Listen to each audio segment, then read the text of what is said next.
Not on second, but first. So yeah, it's on the playback tab. Insert the captions button is what it says. If we can find it, we can find it. If not, Okay, I'll see if I can find it. Yeah, don't spend too much time on it. All right.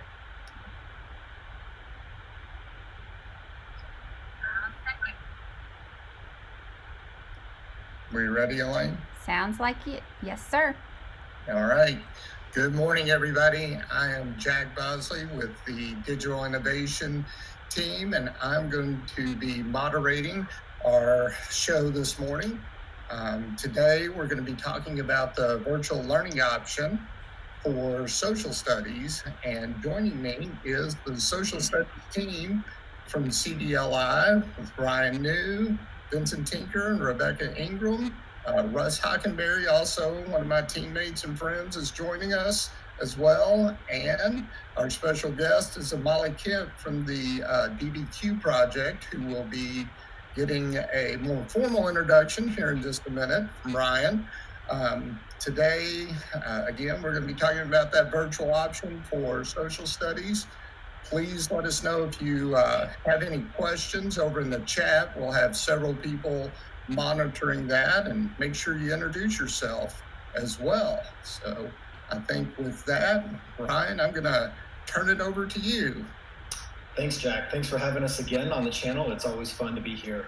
So my name is Ryan New. I'm the instructional lead for social studies from JCPS. And Vincent and Rebecca, if you don't mind, introduce yourselves. And Molly, I'm going to just let you introduce yourself here too, right? From the get-go, and then we'll jump right into it.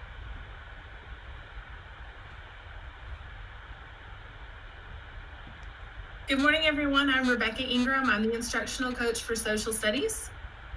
Hi, and I'm Vincent Tinker. I'm the social studies literacy coach. Good morning, everyone. I'm Molly Kent with the PD team at the DBQ Project. Glad to be here. All right, so what I'm going to do next is I'm going to go ahead and share my screen, and we're going to talk a little bit about why this is going to look a little different than all the other contents when it comes to the virtual option. So let me share my screen here.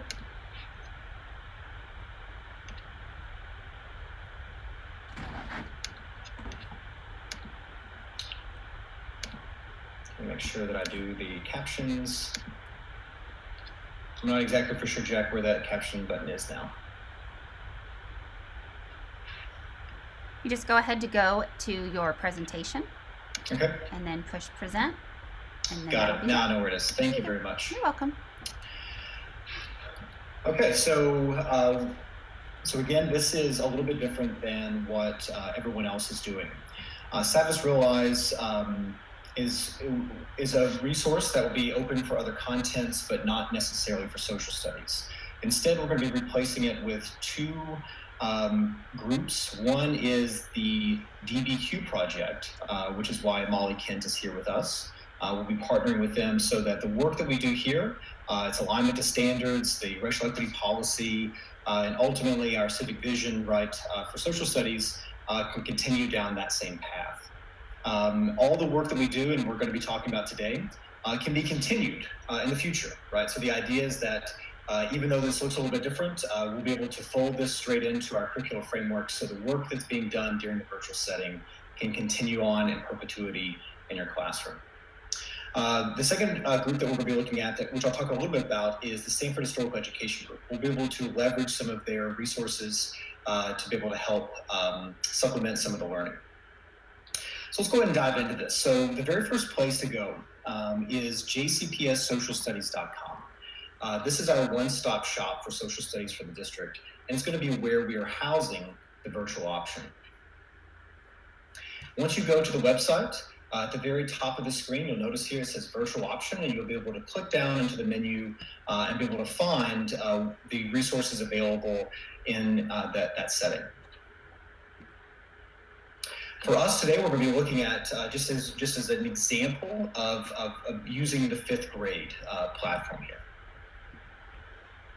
At the very top of the platform, you're going to see sort of a note that explains why we're sort of choosing this option and what that option starts to look like. Again, as I mentioned before, we're looking at DBQ Project and the Stanford Historical Education Group, and that from this option, this platform, we're going to be providing three major elements: resources for the virtual learning, videos for virtual learning, right, and units for virtual learning. As you guys know, or maybe well versed in our system, the idea that social studies has a new set of standards that are inquiry-based. That inquiry system has both curricular and instructional implications. Here we're looking at a curricular structure where we're trying to build students up to a compelling question, that's the CQ, so that they can ultimately create some form of argument. That's the summative performance task. We want students to be able to scaffold their knowledge through questions, right? Moving from supporting questions 1, supporting questions 2, and so on. And at the same time, backwards plan from the summative performance task in all of those formative performance tasks, right? As we're building the skills necessary for students to create those robust visual, written, or spoken arguments. To help formative performance tasks, we have organizational tasks. These are places where students can synthesize their ideas as they help sort of build towards that formative performance task. As we know, sources are going to be all along the way inside of social studies. And even though it's a virtual option, and we're also trying to figure out how do we make discussion more meaningful for our students virtually. But ultimately, once we can do this, we can take informed action, right? But right now, we just got to figure out how to do one day at a time. I mentioned before that there's 3 subsections from that main menu. The first here is looking at resources for virtual learning. You'll notice here that these are JCPS teaching tools. You'll notice that a few of the videos there are already there. We're still working on being able to supplement some of those other videos when it comes to helping folks out. Again, these are elements that we think will be beneficial to our teachers. And you'll notice here that one of our newest videos at the very bottom, what does this start to look like? How do I simplify an inquiry-based lesson? I'm always going to go through and take a look at DBQ and how DBQ does it, but we want to provide another example there as well. When it comes to another one of the resources for virtual learning, we have digital support. Our IT3 friends have put together some digital products that you can link into that help you build arguments or look at sort of action tasks or organizational tasks and discussion tasks and so on. And that'll be an ongoing document that we continue to populate. Joining that IT3 document are 2 documents, again, that are linked to our website that are looking at digital resources and other digital PD that might be able to help teachers get up to speed on the inquiry process in particular. The show in town for social studies during the virtual option is the DBQ Project. I can't express my thanks enough for the district, on behalf of the district's DBQ, who's opened up their entire online catalog for us for free. And we've been able to partner with them for training, one of which you're going to be getting today, but we're also going to be putting professional learning throughout the rest of the year. This includes both at an elementary level, sort of like I'm just now learning how to teach DBQ, all the way to a much more advanced level. And that'll be a partnership that we're hoping will continue in the years to come. To help support some of that professional learning, we have office hours, which will also be coming soon here, so that if you have any questions, comments, concerns, whatever the case might be about teaching DBQ, you can pull straight into that. As well as videos, including today's video, which will be online, that will help provide some of the support for this. Yeah. I don't mean to knock you off your game there, but it's one of the more important things that we have talked about as a team is that all of this, while it was designed for not necessarily NTI, but kind of when we go back face-to-face and it's the virtual learning option, but just how important and how strategic you all have been as a team that you can utilize all these resources well after we return to a normal world and a normal schedule for ongoing blended learning options. This is not just something that we're going to be doing from, if we go back face-to-face, from January to May, and that's it. This is going to be ongoing and sustained, and teachers can use these digital resources forever, basically. Absolutely, yeah. So yes, please don't think that this is only going to be an online option. In fact, folks have reached out to us and said, "Hey, Ryan, Vincent, Rebecca, we've got new standards. What kind of textbooks should we have?" One of the issues that we're finding is that there's not too many textbooks that A, align to our standards, and B, align to racial equity policy. DBQ does that.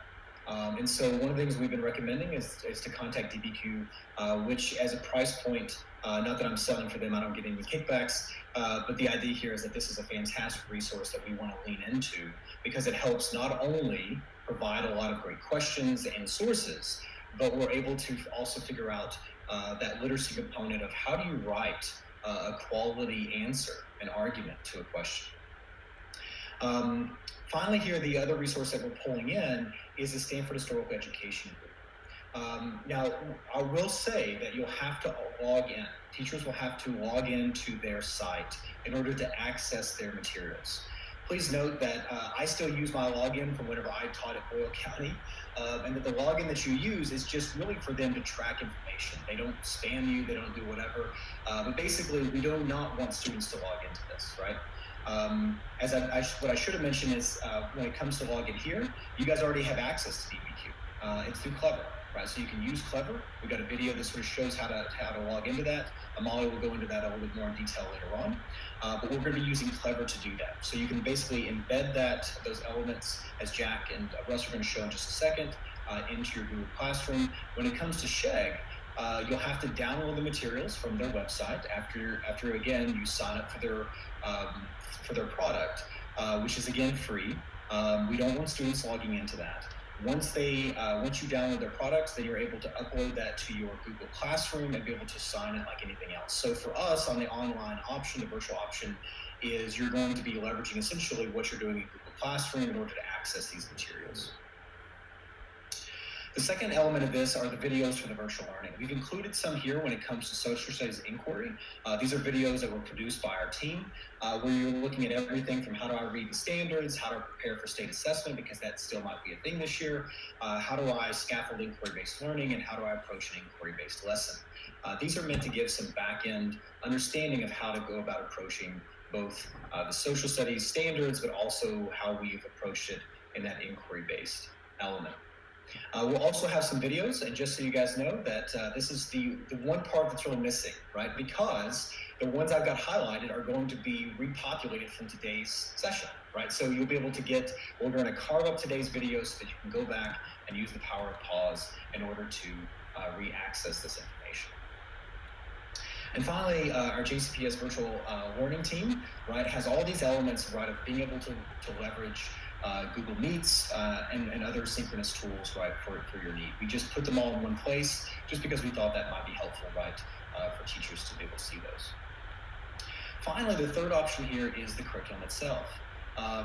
What we've tried to do is maintain the integrity of looking towards the standards, but we also know that DBQ and Sheg were meant to be supplemental materials and not necessarily the full force of the entire curriculum. Because of that, we've had to condense some units for a virtual option. So please recognize that this virtual option is different than our regular curriculum frameworks. If you're following those, continue to follow those.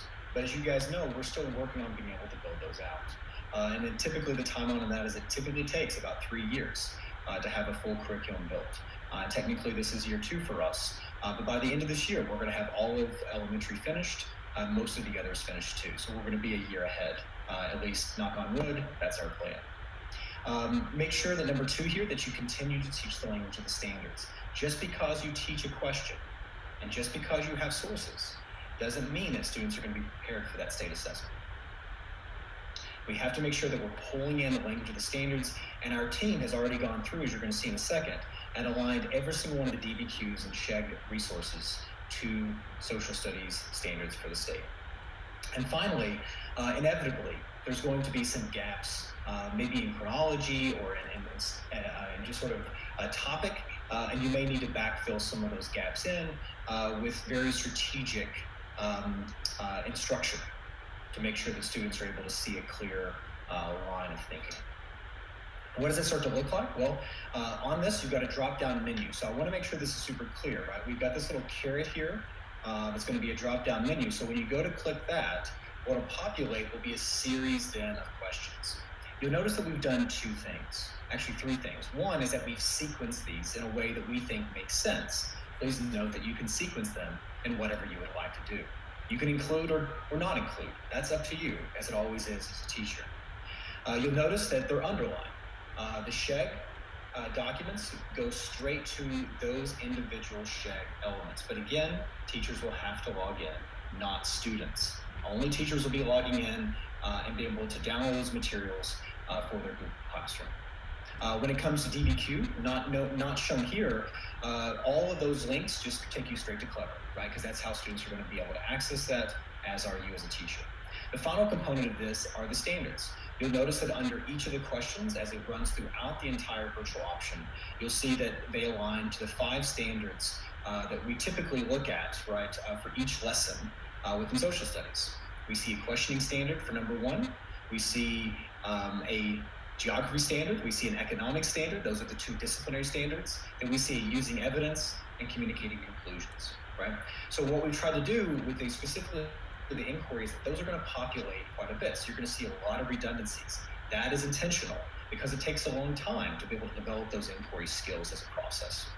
So that's pretty much from soup to nuts, right, in our understanding.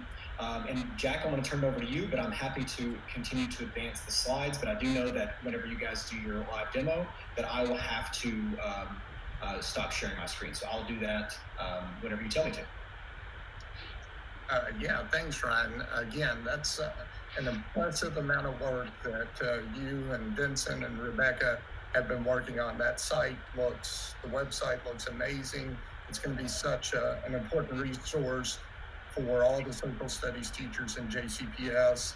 I think we're just going to go straight into Google Classroom now and show them oh no, we're going to show.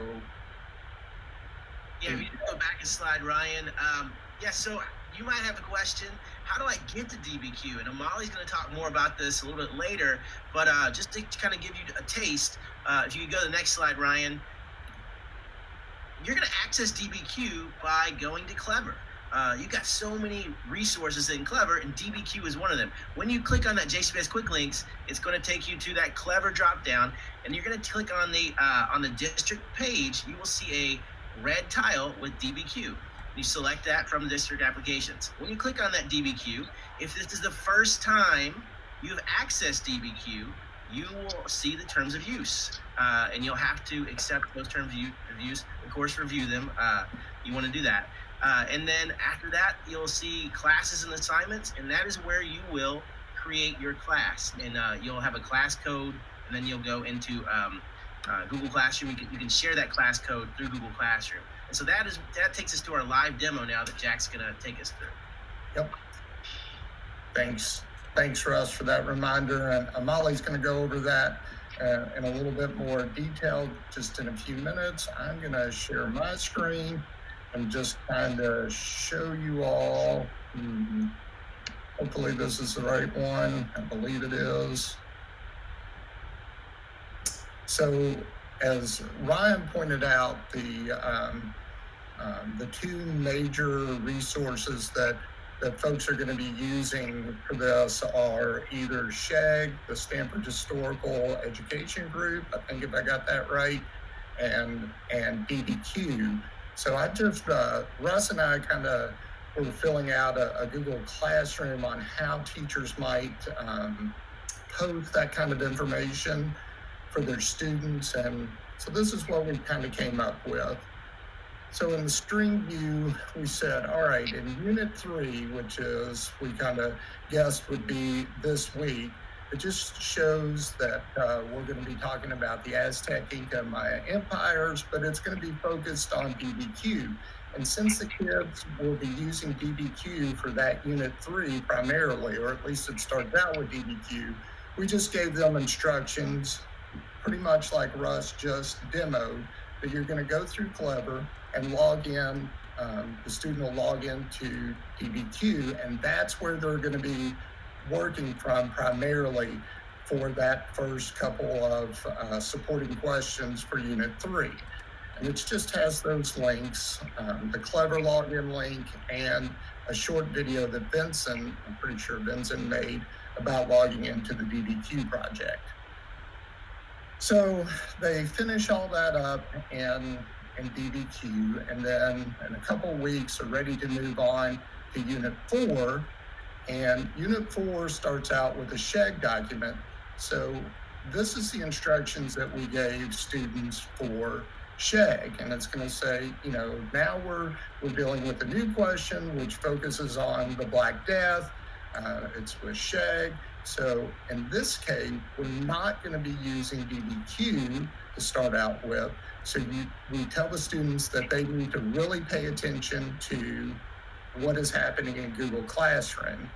So with Unit 4, you're going to be pulling in all those resources that Ron was telling you about, like SHEG has PowerPoints and they have the primary sources and lots of other great resources that you as a teacher need to get that moved over. So let's go take a look at the classwork area, and it makes a little bit more sense. So here I have that Unit 4 area that I've organized by week, and I've got the directions, which are pretty much what I just showed you in the stream, but I've pulled over one of their PowerPoints and then converted it over to Google Slides. So I just assigned that out to all the kids for some background information. And then I started pulling over the two of the, I think there may have been 4 or 6 documents there, but I just literally, when you get into SHEG and log in, it downloads as a PDF. And all I did was copy from the PDF and paste it into a Google Doc. And I did that so that the students could mark up and make comments, and you could make comments. You could use all those tools from Google for an analysis of that primary document. So that's just kind of how Russ and I thought about using both SHEG and DBQ in classroom. Yes, sir. Correct me if I'm wrong here, but so an important distinction would be DBQ is more of a classroom environment, right? So people want to go to DBQ and they can access assignments there and whatnot. SHEG is more of a resource for the teacher to find documents and to post in the Google Classroom, correct? Yeah, so I think that's pretty accurate. I mean, one of the things that let me go back over here. One of the items that we've discussed on the team is what's a platform and what's content, and DBQ, and Amali, you can join in, and Ryan as well.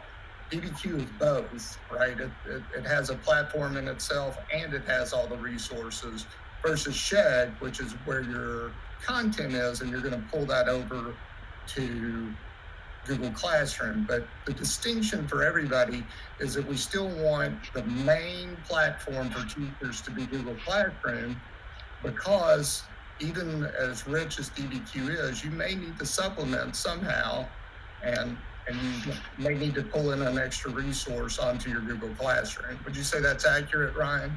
Yeah, that's absolutely it. And part of this virtual option is that this doesn't just replace our curricular frameworks, but as folks know, it takes a long time to curate the resources, to vet those out, to ensure alignment as we make those resources accessible.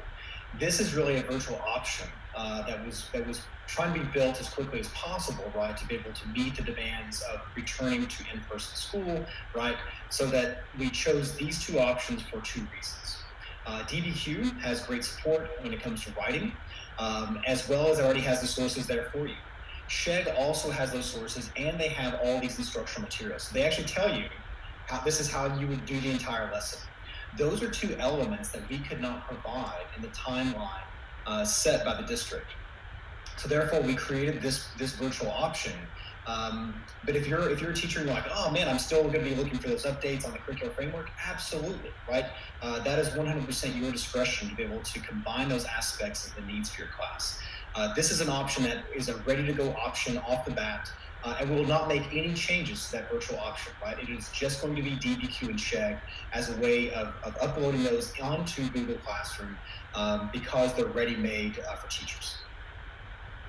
Yeah, and one thing I forgot to mention earlier is I kind of glossed over, copying and pasting from SHEG into a Google Doc and converting over some of their PowerPoint. So Russ pointed out that one of the kind of follow-up and supporting videos that we're going to make is trying to show you all how to do that. So just look for some follow-up videos, just smaller 3-4 minute videos on how to do that, either from Russ or myself. Absolutely, continued support. We're gonna be, we are flying the ship with you. So thanks, guys. So Ryan, I think we're gonna go back to you. And that's right. So we have the pleasure of being joined today by Molly Kent, who is from the DBQ Project and has been already working with our teachers in the district. I will say this, I was not at the very first training that Molly came down to do with us during my tenure here, but Vincent was. And he said that it was just amazing. Teachers walked out sort of reborn, so to speak, right? And then how they're viewing inquiry-based learning, and specifically the hard task of getting students to dig into primary and secondary sources as a way of constructing, right, cogent arguments built on evidence. And so Molly's going to walk us through the DBQ Project Online, which is their online version. Now, most folks may have the binders. Well, those binders don't do us a lot of good right now, right? If they're stuck in a building and we can't make copies, right? The best thing I heard during all this whole thing is that I don't have to make any copies, right? And it's true, but we have to make sure that the copy has been replaced by my internet's not working, right? And so Molly's going to walk us through both the platform, which is highly adaptable to your needs, right? You don't want some of the resources that are there, perfect. You can actually remove those. You want to mark up some of the documents in some ways, you can do that too, right? But Molly's also going to talk about how do you actually teach with DBQ, right? What is their six-step method of being able to produce better writers? This will be something that we'll be leaning on and leveraging in the years to come. So with that, I turn it over to Molly Kent, and it's going to be the Molly Kent Show. So thank you so much, Molly, for joining us. Thank you, Ryan, for that very nice welcome, and good morning, everyone. First of all, thank you again for your time and for everything that you're doing for our students. I know teaching in today's environment isn't easy, so once again, please know that we appreciate you. Let me just very quickly share my screen, and I will get my deck up here, and then we'll get started. So again, welcome to our introductory training into the DBQ project. My contact information right here is on this slide. It's just amali@dbqproject.com. If you ever need any additional support, please just reach out. I also want to give you guys an email, a direct email to our tech team if you ever need any kind of technical support. And that's just support@dbqproject.com. Again, if there's anything going on with the platform, you're having trouble, just email them. They'll email you back right away or hop on a quick Zoom with you and troubleshoot it. They're wonderful. So I want to make sure you have that information available readily. So as Ryan said, the purpose for this training is two parts. We want to make sure you can use our online platform, DBQ Online. This is a fantastic tool for remote learning or virtual learning, but it's also a great tool for traditional instruction in a brick and mortar environment too. But to really understand our platform, you have to understand our methodology because it's built around it. So I want to make sure I introduce you all to our 6-step method as well. So our session today to get, to achieve those goals, we're going to break it into 5 parts. First, we're going to spend some time looking at the materials and the methodology, the 6-step method. I want to make sure that you can all log into Clever. You know how to do that. I know Rush showed you a little bit on what that looks like, but I want to walk you through that. We're going to spend quite a bit of time, going over the ins and outs of the platform. How do you create a class? How do you customize assignments? How do you provide timely feedback to your students? That kind of thing. And then I'm going to walk you through creating a lesson that I might use as a first lesson with my kids.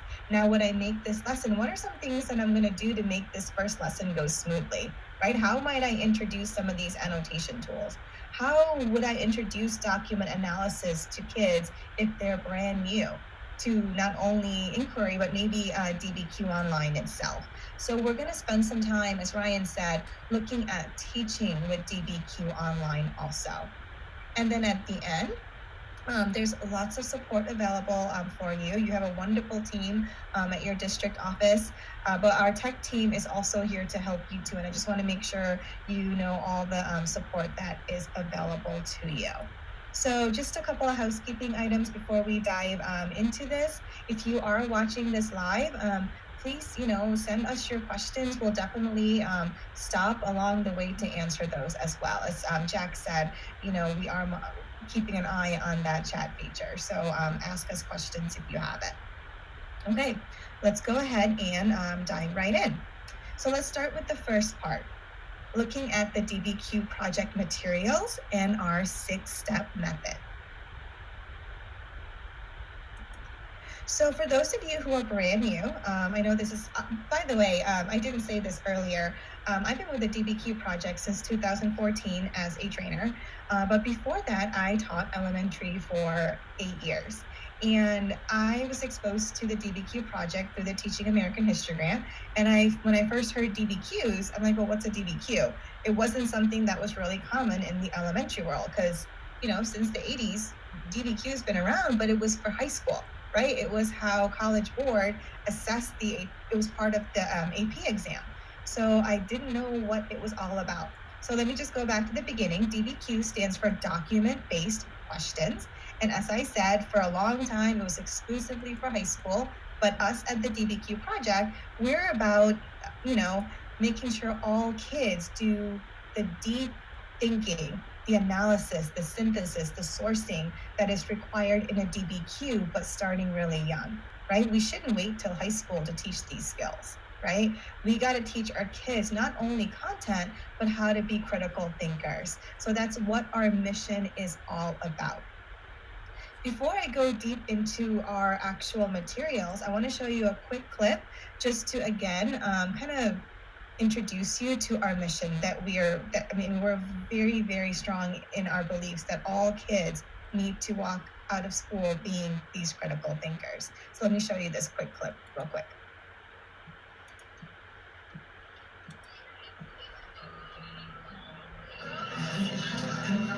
The DBQ project grew out of our observation that kids at all levels needed to be challenged and supported at the same time, and that was happening unequally, not only in our classes or in our school, but now we know nationally. It really is, in my heart, a way to accelerate the achievement of a lot of kids who need accelerating, but do it in a very concrete way. A DBQ is a document-based question. This is an activity that has students read a series of documents, all of which shed light on a central historical question. And then once they've read and analyzed the documents, they then construct an evidence-based argumentative essay. A textbook just gives you the answers. It doesn't require any sort of knowledge. You just read it and it's there. But in the DBQ, it requires you to actually decipher it and learn something. So there's a huge difference. I think what defines us is that it's the clarity of the structure that we provide teachers who in turn provide that structure to students. This is very intimidating for a lot of kids to do this open-ended thinking. Maybe they need to be coached and feel some confidence. From a teacher point of view, it's really good for those kids that kind of stand on the outside and may be having problems making the connection and analyzing the documents. They see other kids doing that. Oh, I can do this. The whole subject matter becomes alive and throbbing for the student and for the others. And that enables you to get invested and to participate. You have to go through your sources and put them in the buckets. So which one can go with the first bucket? Which one goes with the second bucket? Which one goes with the third bucket? Where you have evidence from them that matches what your reasoning is. And you look at the detective, you're like, oh, right, so this happened. Wait, this happened on the other day. And you're like, you try to like bring that together. You said it earlier. What did you feel like? It would be hard to just start by just like reading the sources and then just go straight into my essay. It's a lot easier to organize them and then take from that little sheet that we bucketed and other organization techniques to then write the paper from that. The DBQ is traditionally used in AP classes, and what the DBQ project has done is scaffold the process in order to make it accessible to a wider range of students. There's a big push, obviously, a national push around the Common Core state standards. The DBQ project, I think, is one of the answers of how to get students to that level of thinking faster and more efficiently. So I started with a real guided, and then, like I said, broke away some of those guides for them, and they still continue to use. They used what they've learned. I think the most important skill or contribution that we make to a kid is confidence. We're giving all kids the opportunity to learn how to put together a presentable written piece. The goal is to get them to be lifelong learners, to get them to be excited about learning and discovering new information. They feel that this activity has integrity. They feel good when they're through doing it. And I think more than anything else, that we are providing these kids with an opportunity to go on to whatever it is and know that, my goodness, at least in one important area of school, I was successful.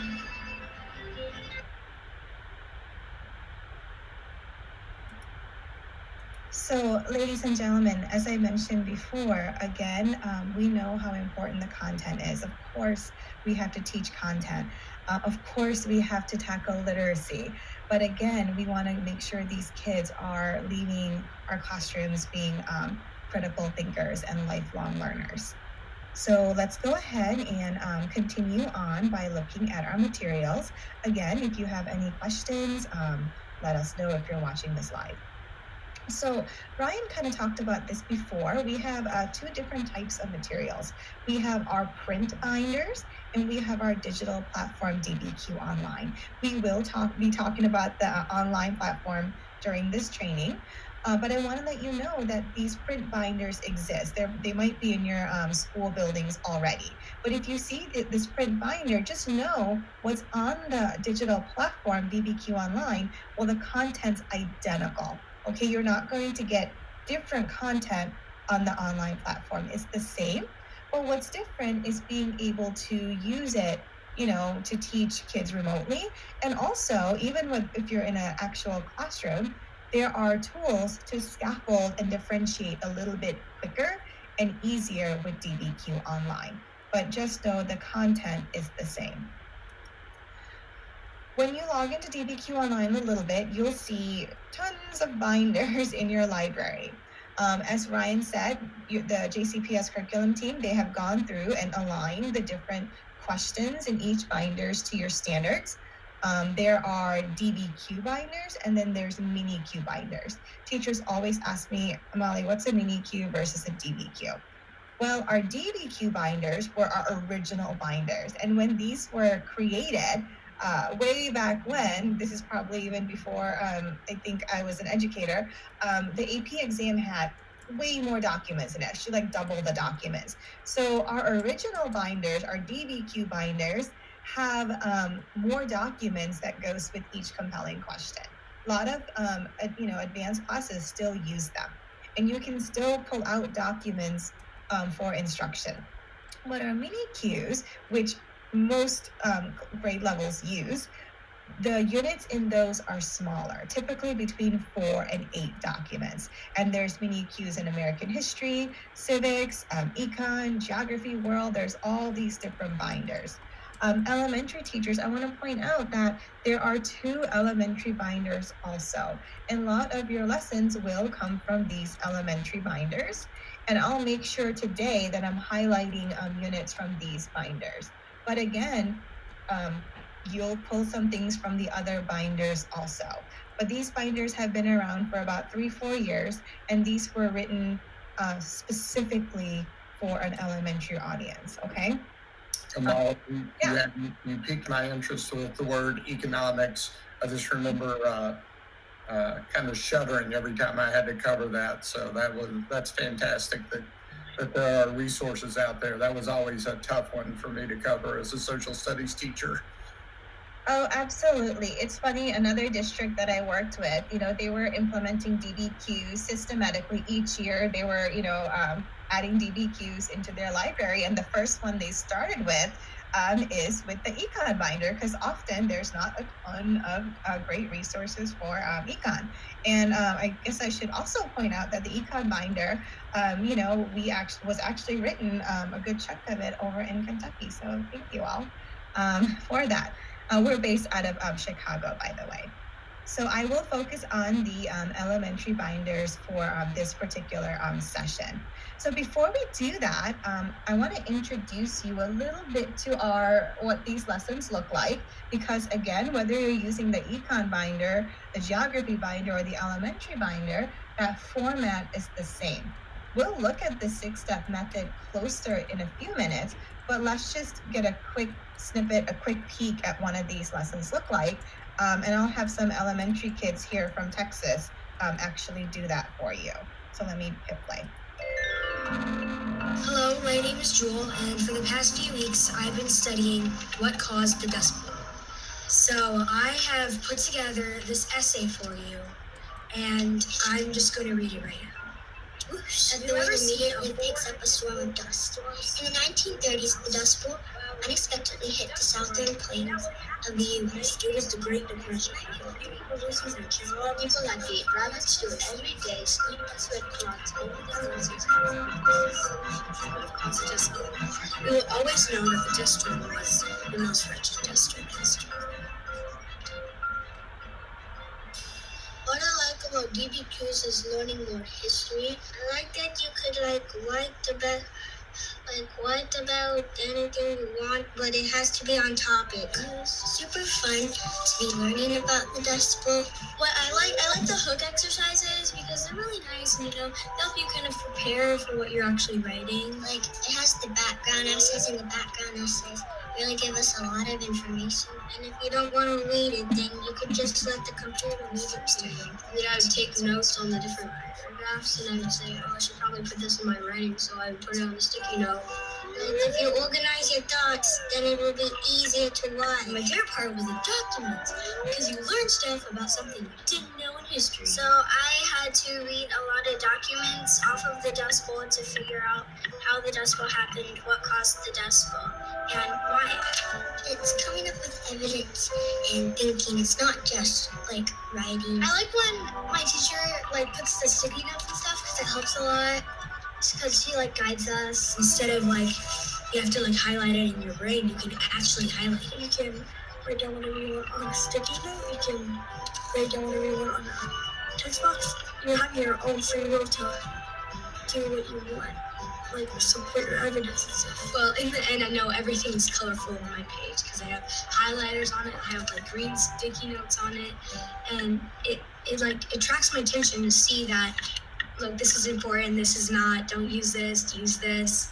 It really helps. I think it helps me focus more. Since my topic is what caused the Dust Bowl, 3 causes of the Dust Bowl are farmers and tractors, which goes in one bucket, then the drought in second bucket, and then supply and demand in the third bucket. And this thrash out is really fun because you get to share your ideas and put it out there so you're not just one little thing and one small voice, you're a really big voice, and you might win the thrash out by not win, but you might get a lot of people to come to your side because of your voice. The thrash out's my favorite. During the thrash out, I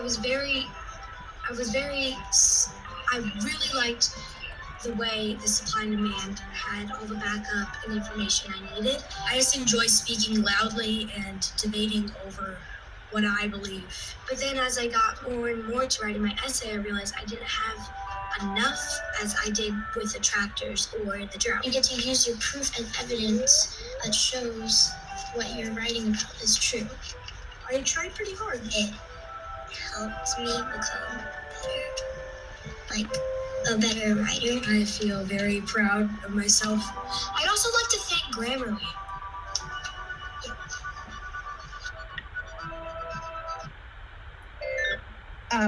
These kids are hysterical. I love the kid that says, you can write about anything you want, except it has to be on topic.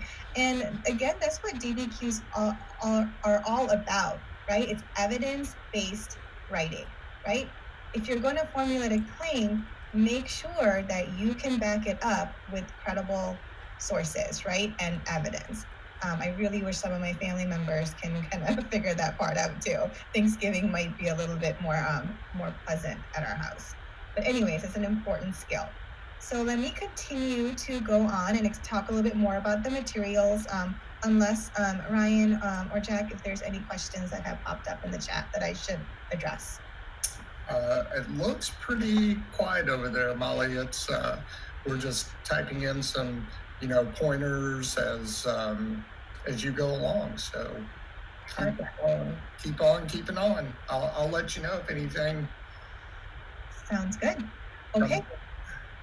So the next thing I want to point out is if you are using our materials, whether it's online or whether it's with those big print binders, is you'll notice that every single lesson is printed multiple times. In the mini Q binders, it's printed twice. In the elementary binders, it's printed 3 times. And let me go over what those versions are. So the first 2 versions you would see, and this is in all the elementary and the mini Q binders, is you have an enhanced version. It's labeled with an EV. And then there's a second version that we call the clean version, and it's labeled with a CV, and it's very clearly labeled. And I'll show you what this looks like on the online platform in just a little bit. But as you can see, the difference is that the enhanced version has some supporting questions, some text-dependent questions to help the kids analyze the document. So if your kids need a little bit of extra support, the enhanced version might be a great place to start. Again, I taught 5th grade, and we use the enhanced version most of the time. So I just want to let you know that that's the difference between the enhanced version and the clean version. The third version, this is only in the elementary binders, we have something called a micro Q. So we have the EV, the enhanced version, the CV, the clean version, right, without the scaffold. And in the micro Q version, everything's smaller. So what you're reading, for example, that background essay the students talked about a little while ago, even that reading passage is shorter. Instead of seeing maybe 3 or 4 documents, the kids might see 1 or 2. So a micro Q is, the content's the same, but it might be a great way to start off DBQ Online because everything's smaller, right? It's much more manageable. And what's also a little bit different between the micro Q and the EV and the CV version is that in the EV and the CV version, the end product is an essay, right? And in the micro Q, it's one well-developed body paragraph. So again, the task is also smaller. But of course, ladies and gentlemen, when you're first starting out with, these DBQ lessons, maybe your end product is a paragraph or a quick write. Or maybe, it's a discussion board that you're using with another platform.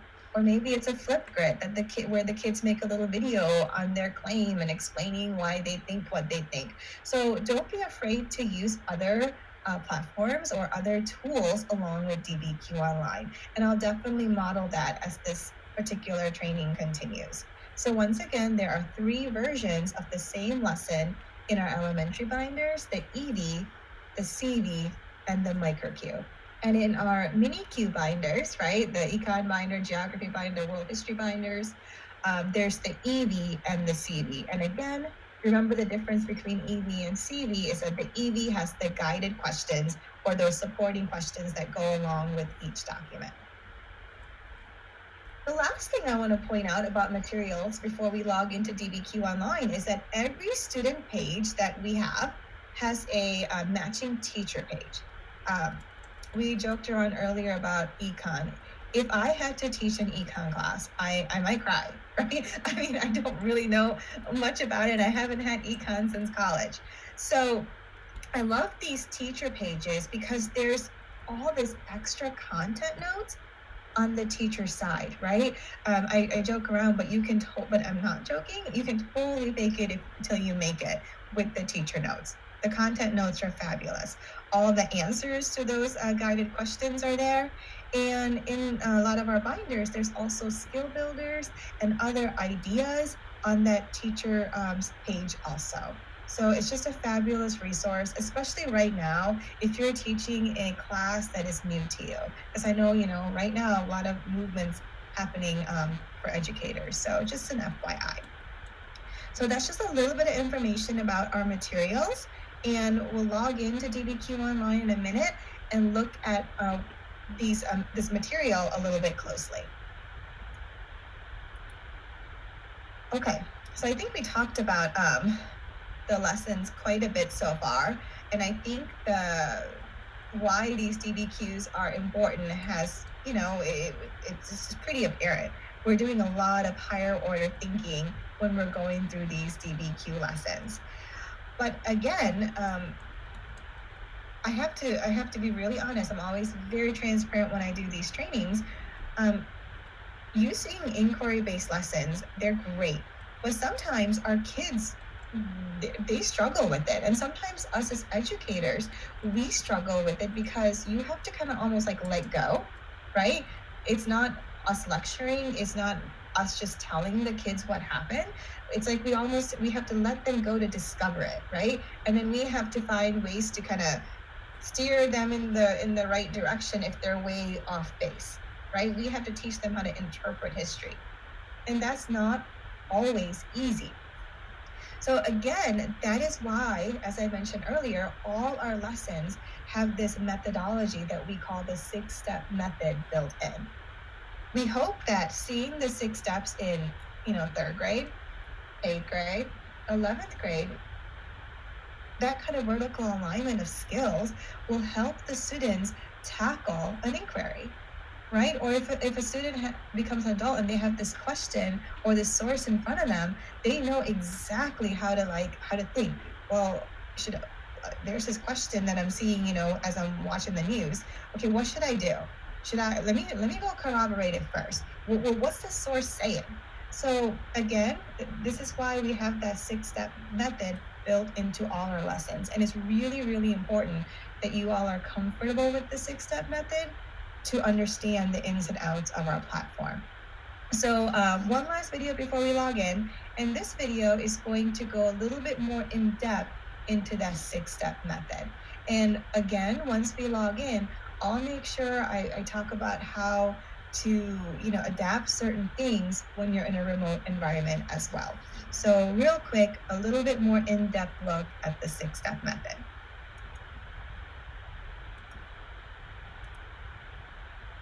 And this particular video is going to be narrated by Chip Brady, one of the co-founders and co-authors of the DBQ Project. Hello, everybody. This is Chip Brady with the DBQ Project. I'm going to take you through a 4 or 5 minute exercise where I just kind of detail the different steps in the DBQ Project method. We'll use the DBQ Online platform to kind of walk you through, and I'll use a mini Q because it most clearly lays out the explicit nature of our teaching approach. We'll go into Volume 1 World History, and we will actually use the Fall of Rome DBQ. Don't worry about how to get here. That is a different screencast. In our work for the student, we'll focus on the student side. We always start with a cover page, which addresses the question here, and it gives a little bit of an overview and lists the documents. There's a lot of work to be done on this page, but it is not officially part of the step 1 or step 2 of our process. That starts when you hit the next page, which is a hook exercise. The hooks are meant to be interactive when you're in a classroom, and anything you do remotely, you should ask kids to dialogue if they have somebody in the room or a partner who can talk about it. And they're meant to be 15 to 20 minute exercises debating a particular task or a situation. In this case, we're looking at America in the 21st century, looking at things that may be a problem that might actually lead to its decline. And what we want kids to debate there is whether or not which of these is the most significant or not. And again, we want to prime their thinking as they begin to lean their historical minds on into the idea of looking at Rome. So step 1 is the hook. Step 2 is the background essay. This is building contextual background for our students who might need a little more support, and it really targets the task. These are one page. We do a lot of active reading and on this, and often multiple reads. If I was doing this remotely, I'd focus on the audio support, and at least one of the reads should involve the audio support. But step 2 is the background essay. That is partnered in the EB version with background essay questions, which are text-dependent questions that might help students deconstruct some of the key ideas or concepts in these particular unit. Step 3 is what we call clarifying the question and pre-bucketing. And really it's 2 parts. The first part, if you look at it here, is looking at what are the words in the question and what does it really mean? So we always ask them the same way. What is the analytical question? What terms need to be defined? And rewrite the question in your own words. In this particular DBQ, what caused the fall of Rome, we're really defining fall. And if you look at our definition here, what were the 3 reasons most caused the decline of Rome? And of these, which was primary? This is really a student's own language and how to maybe frame the question. We want them to slow down and say the question in their own words, defining key terms. We then want them to predict the categories of analysis. So in this particular case, what caused the fall of Rome? We're hinting that the documents might produce 5 different causes or reasons for the fall of Rome. And all we want right here is reason 1, reason 2, reason 3, reason 4, reason 5. They don't know what the reasons are yet, but we're getting their minds primed to look for these types of things in the document. So step 3 is pre-bucketing and clarifying the question. Step 4 are the documents, and this is the bulk of the exercise. And if you look at the drop-down menu, you can see the pages that are here. This is most of the pages in a mini-Q or a mother Q. And in the EV version of the documents, we have questions underneath. And in the CV version of the DBQs or mini-Qs, we take away those questions. That is the teacher choice, but the key here, and we won't go into different elements of document analysis, is that the kids need to dig their evidence out, taking a look at the documents, finding the different reasons that Rome fell. And once they spend their time doing that, we put them into the writing, really pre-writing phase. And step 5 of our process is bucketing. And bucketing, we actually have 2 things going on here. We want students to actually identify maybe reasons for the fall of Rome that they found in the documents, cluster the evidence like you have here. This is one possible example, although there's hundreds even within this little mini Q of ways to go with this. And then develop a thesis statement based on these buckets. And so we pair the bucketing and what we call the chicken foot on the same page so students know that they are related. So step 5 is bucketing and the chicken foot. The last section, really, there's a couple sections we move into the writing. And we won't go detailed into the writing structures, but what we want students to do is follow a constructed outline that gets to evidence-based writing, in particular with a clear thesis or claim statement, a clear topic, sentences, or subclaims, and evidence and reasoning in every body paragraph. So that's a summary of the 6 steps. Hope it is helpful. So, ladies and gentlemen, that was a little overview of the 6 steps. Again, as we plan for this first lesson that you might implement with your students, we'll look at the 6 steps in action closer, and we'll definitely discuss how to adapt certain things to make it work for a remote environment also. All right, so let me go ahead and go back to this deck here real quick. Molly, I just really like how scaffolded this whole approach is. It's going to make it so much easier for both the kids and teachers.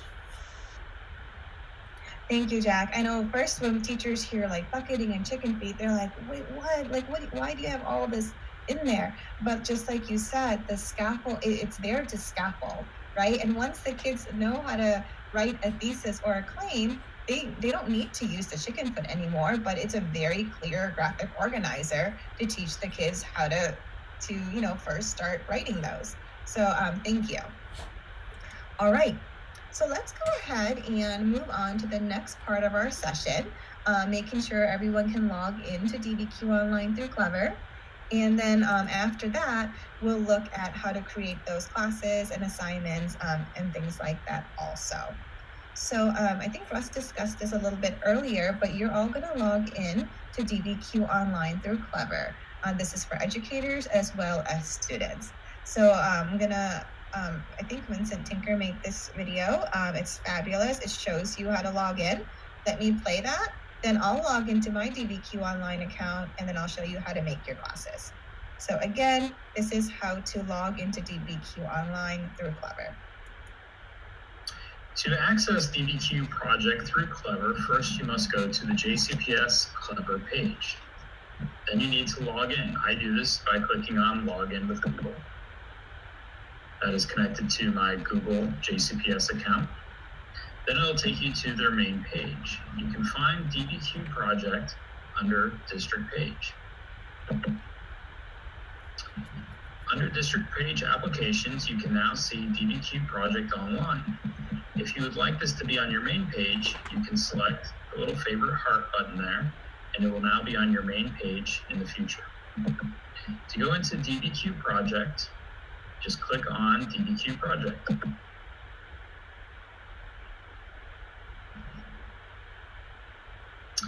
This is the main page of DBQ Project in which you can access all of their files.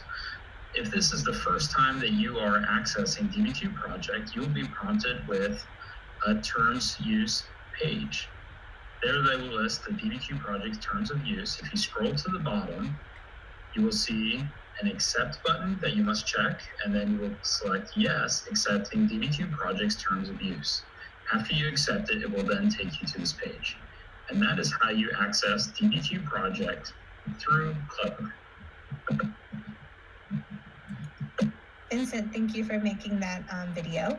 And again, whether you are a teacher or a student, you are going to go to DBQ Online through Clever.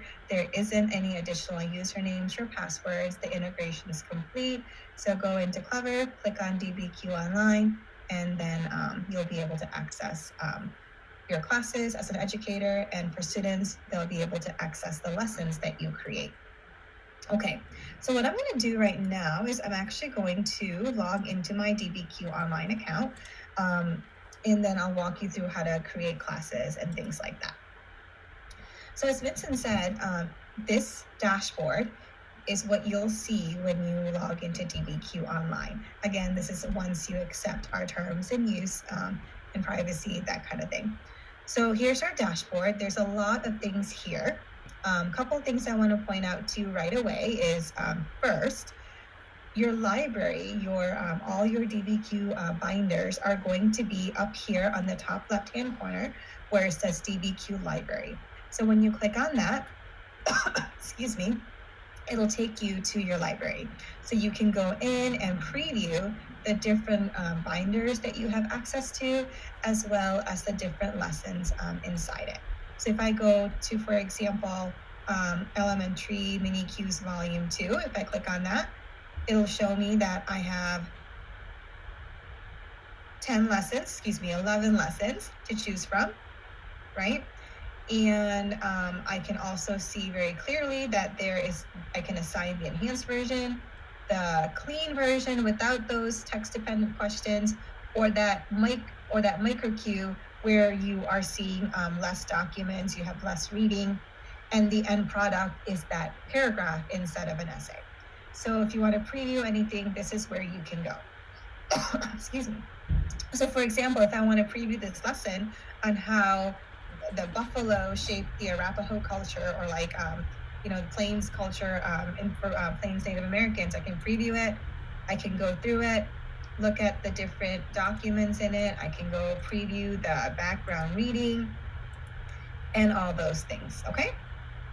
So that's how you would preview your library as well as some of those lessons. And again, your wonderful curriculum team has gone through and aligned the lessons that you would use with your standards. Okay, just gonna take a quick sip of water. I'm losing my voice here, that's not a good thing. All right, so let me click on this DBQ Online button, this red button on the top left-hand corner. This will always take you back to your dashboard. A couple of other things I want to point out. There is a quick getting started with DBQ Online video here on the bottom that is going to review what I'm about to show you, which is how to create a class, create assignments, and that kind of thing. So this is the shortened Cliff Notes version of what I'm about to show you. So to create your classes and assignments, you're going to go to this middle tile. and you're going to click on View. I've been in here before, so I already have one class set up. But to create a class, you're just going to you're going to select Add Class, and then you would type whatever you want that class to be called. Maybe it's first period, US history, or something like that. And it's that simple. Now your class is created. Every time you create a class, it's going to generate a class code. So here's the class code for that first period history. Here's the class code for my second period US history. They're different. So what you would do is, if you teach multiple sections, is you would communicate that class code with that particular class. So I'll show you the student side of DBQ Online in a little bit, but what your kids do is they enter that class code in the very first time they log into DBQ Online, similar to Google Classrooms, and then they'll be able to access everything. Once again, they only do that one time, just like Google Classroom. They self-enroll that first time, and then they'll never have to mess with that class code again. But it's important to note that every class, if you teach multiple sections, you'll have a different class code, and you would just share that with that group of kids. Okay. So let's look next at how to create and customize a lesson. I'm actually going to go back to my deck just for 1 second. There's a slide I want to show you. Hold on 1 second. During this particular training, I am going to focus on 4 specific tools. There's lots of tools that we'll look at, but these 4 are the ones that we're going to really spend some time digging deep into, because these really help with remote learning. We're going to look at how to use the customize tool to maybe shorten assignments.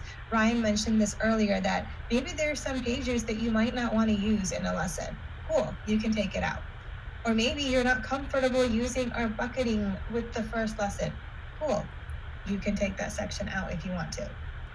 So we'll look at the customize tool. We'll also look at audio for reading support. We'll look at how you can mark up pages, documents, that way you can increase communication with your students who might be doing something asynchronous. And then we'll look at how to give feedback as well. So we'll definitely be looking at these 4 tools very close today. All right, back to creating an assignment.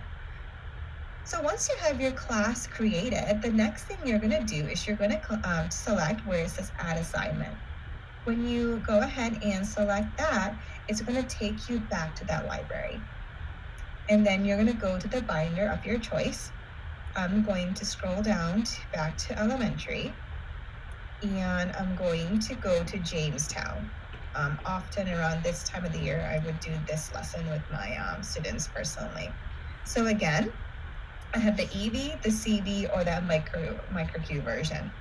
You probably have noticed by now that our lessons are available in Spanish.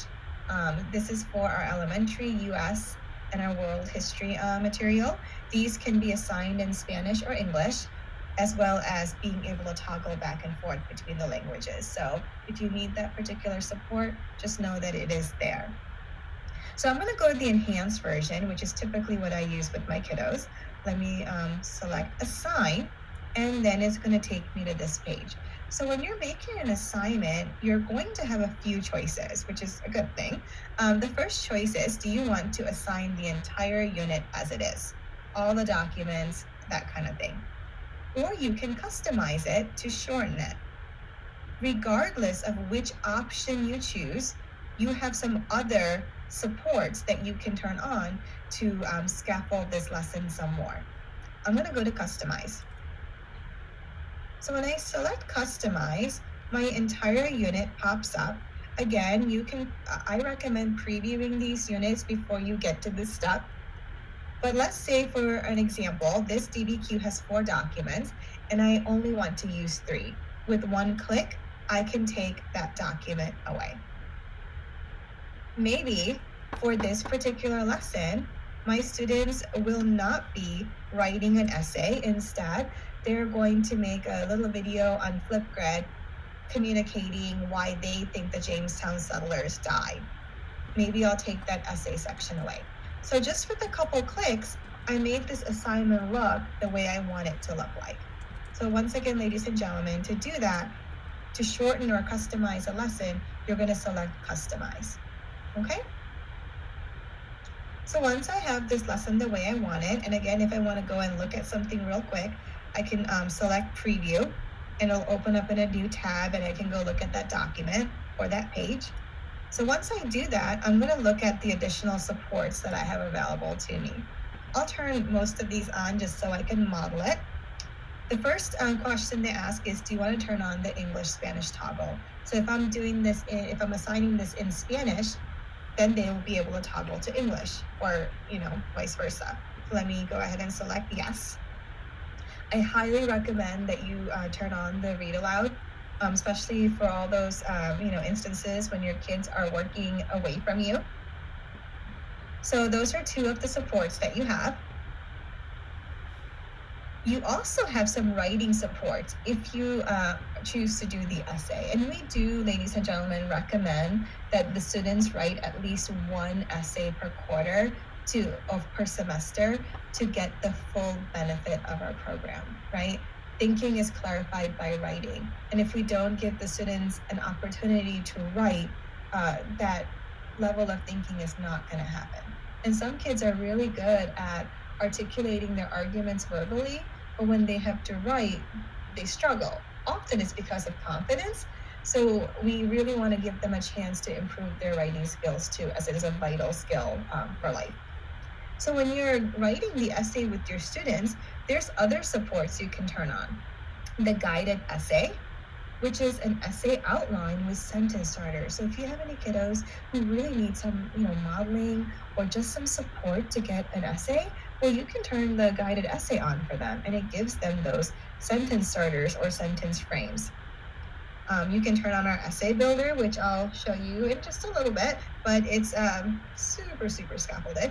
And then also every one of our units come with 3 sample essays. So maybe you want to show kids what exemplar writing looks like. And you don't, as the teacher, you know, I used to struggle. I'm like, oh my gosh, I need to show my kids what good citation looks like. So let me quickly, you know, write a paragraph or something.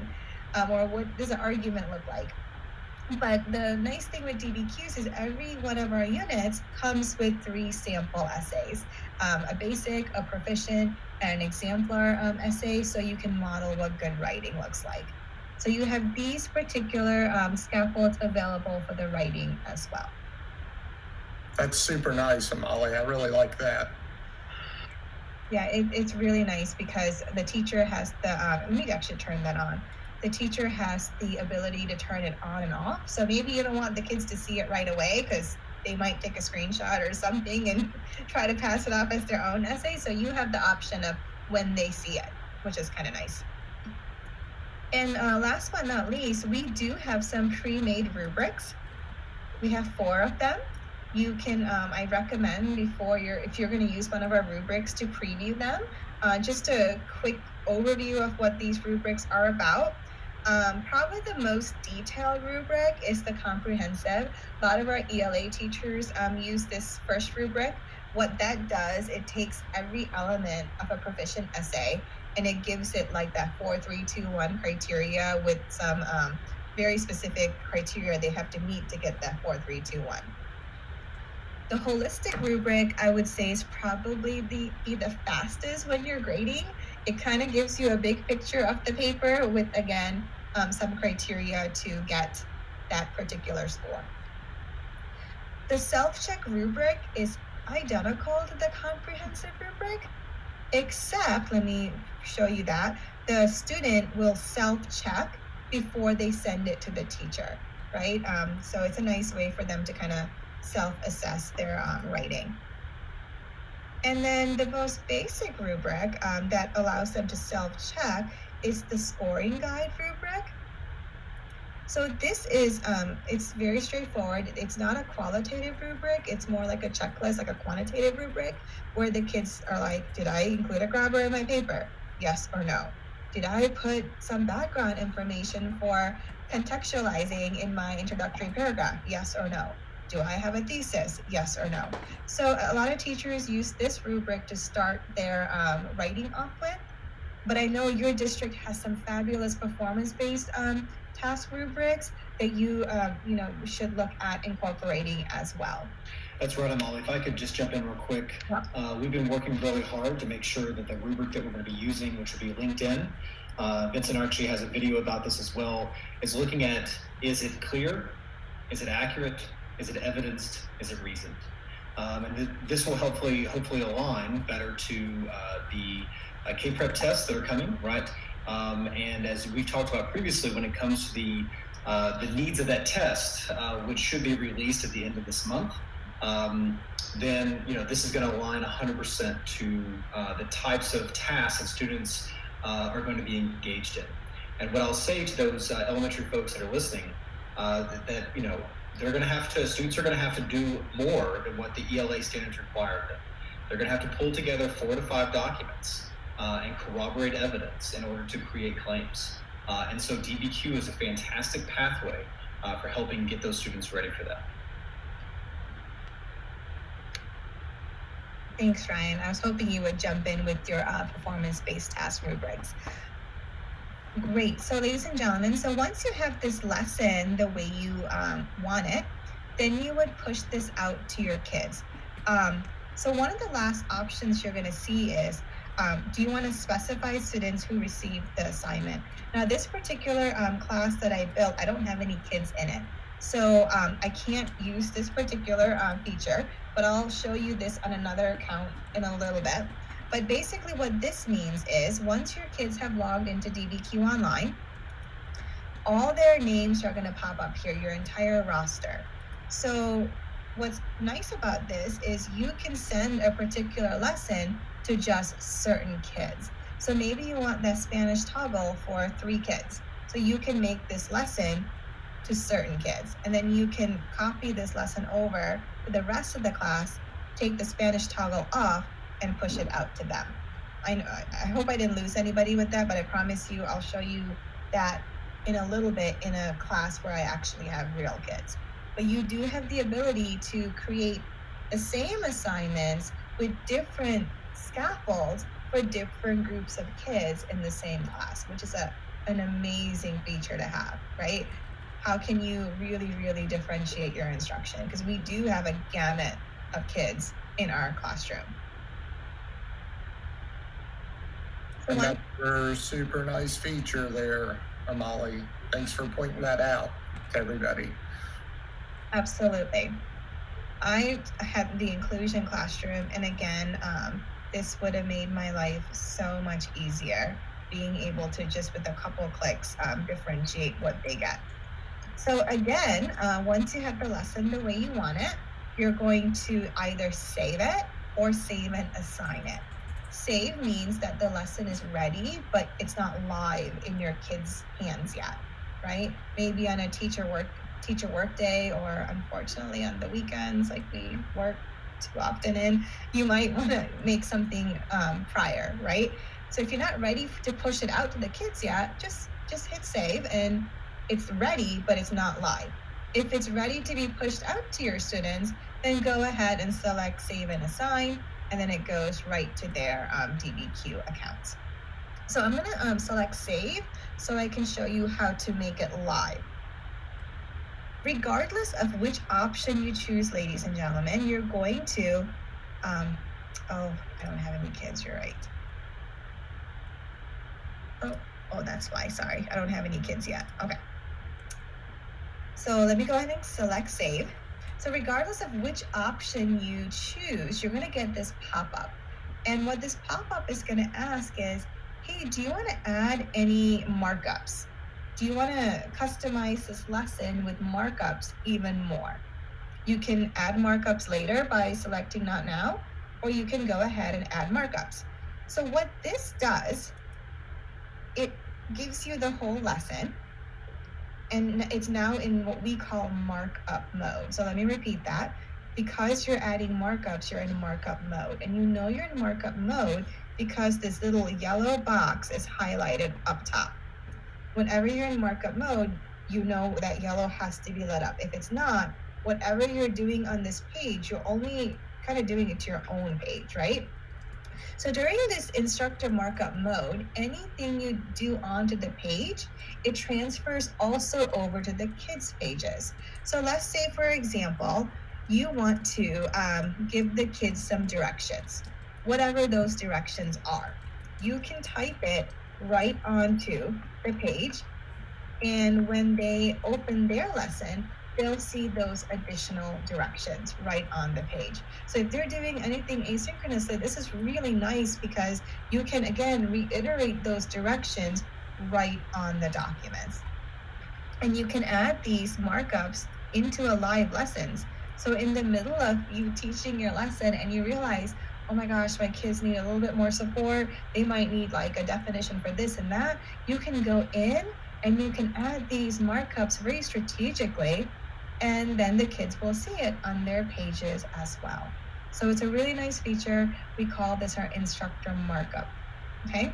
But again, you have to be in instructor markup mode to be able to do this. So I'm just gonna navigate by using this drop-down box to the background essay. So let's say I wanna highlight something that I want my kids to pay attention to. When I highlight something in the markup mode, it'll also be highlighted in the student pages as well. But once again, you have to make sure you're in markup mode.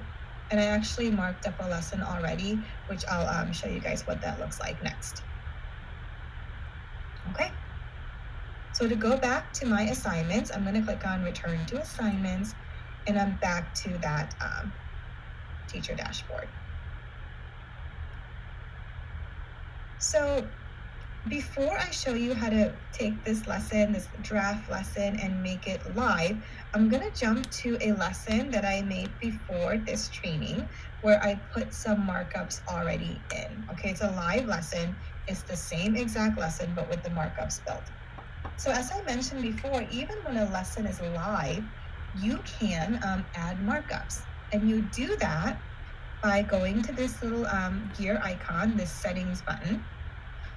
Let me zoom a little bit, my screen. When you click on this settings button, you're going to get some options. One of the options is edit teacher markup. So I'm going to click on that. And now I'm back in markup mode. And I can go back and add more markups to my particular page. So maybe I want to put a post-it or a little markup that says, use the text box tool to write your answers. Okay, so if there's any directions I want to give to the kids, I can go ahead and add that in the markup mode. And I know I'm in markup mode, even in a live assignment, when I see this yellow box lit up. So let me go back. So now I'm going to click on view. I'm not going to go to instructor markup. I'm going to just be in regular view. So if I'm doing any kind of modeling, right, I'm doing a synchronous lesson, my kids are with me, and I'm going through parts of this DBQ with them, I'm not going to be in instructor markup mode. I'm just going to be in view where I'm modeling. So if I'm sharing my screen with my students, they see what's on my computer. But really, what they see on my screen is what's on their screen also, because it's marked up. I hope that makes sense. So again, to clarify, if I'm doing any kind of live instruction, where I want to be is that I'm going to press that button view, and then the kids will see what's on my screen, whether it's on Google Meets or Zoom or whatnot. So I'm going to walk you through a little bit of this lesson, and I haven't forgotten that I have to show you how to change a draft into a live lesson. I promise I'll do that. But here we are in this lesson that I marked up. I can't move these Post-its anymore when I'm in view because these were made in instructor markup. So they're there, right? They're permanently there because they were put there by the teacher, me. So a couple of things about navigating DBQ Online. First, to move from page to page, again, you can use this drop-down feature, or you can use the arrows on this light gray bar to move forward or to move back. the students have the same, they see the same exact thing that you see, except you have your teacher notes also, right? So the next thing I want to go over are some of these annotation tools. There are annotation tools in the teacher accounts, and the annotation tools are identical in the student accounts. So our thought process there was, when we use paper, we teach kids to mark up a document, right? We teach them how to number the paragraphs. We have them make margin notes. We have them circle important things or highlight important things, right? I tell my kids all the time, circle words that you don't know, that kind of thing. So we want kids to be able to do the same type of thinking and marking on an online interface. So we have these annotation tools on everyone's own accounts that auto-save right onto their page. So one thing I recommend when you are first using DBQ Online to teach with your kids is to maybe take two approaches. You can choose which one works for you on how to introduce the annotation tools. Some teachers just very quickly goes over the tools, like very quickly in 5 minutes, and say, take 3 minutes, play with the annotation tools, get comfortable, let's move on. Other teachers, and this is what I tend to lean towards, is I say strategically introduce a couple of annotation tools at a time. So when I'm in the cover page, almost every time I'm doing a lesson with students or adults, is I go through certain habits on this cover. The first thing I tell them is, okay, let's look at this compelling question. What's this question? Let's use a circle tool to identify it by circling our compelling question. So already I introduced them to the circle tool, right? And I tell them, guys, you can change the colors. If you want to duplicate the circle, you can click copy and you can delete with the little trash can. So I just introduced them to that circle tool, but it was for a purpose. Some of the images in DBQ Online, you can click on to enlarge, which is such a great feature, right? I mean, color copies, that's just a no-no, right? So this is nice. You can project, kids can, click on their own picture and do some close analysis. But maybe what you tell the kids is to look at this picture, read the overview underneath that, so you can get an idea of what this lesson's about. And maybe you tell your kids, hey, grab a Post-it, and I want you to tell me 3 things that you see happening in this picture that'll give you an idea of, what life in Jamestown is about. Maybe have them write down 3 facts and 3 inferences based off that fact, right? But now you taught them how to use the Post-it tool. And again, all these tools, it auto saves on your kids' accounts, and it's a really fabulous feature. Molly, I love the interactivity that DBQ offers both the teachers and the students between the annotations and the markups. Rebecca was commenting about that on the chat, and it's just really good for kids to be able to break all this down. Absolutely. And teachers, educators often ask at this point, can I see what my students are doing? Absolutely. We will look at how you can not only give, but see what the kids are doing in real time and give kids feedback in real time as well. So all these annotations that kids make, as the teacher, you can see it on your end, but we'll look at that in a little bit. And I like to give if my kids aren't with me, right, or certain parts of the lesson, they are not with me, I like to give them a little bit more information than maybe even they need. So I modified this lesson. So I told them that, look, we're only going to be looking at documents A, B, and D. So underline the titles of those documents. So they are going to use the underline tool.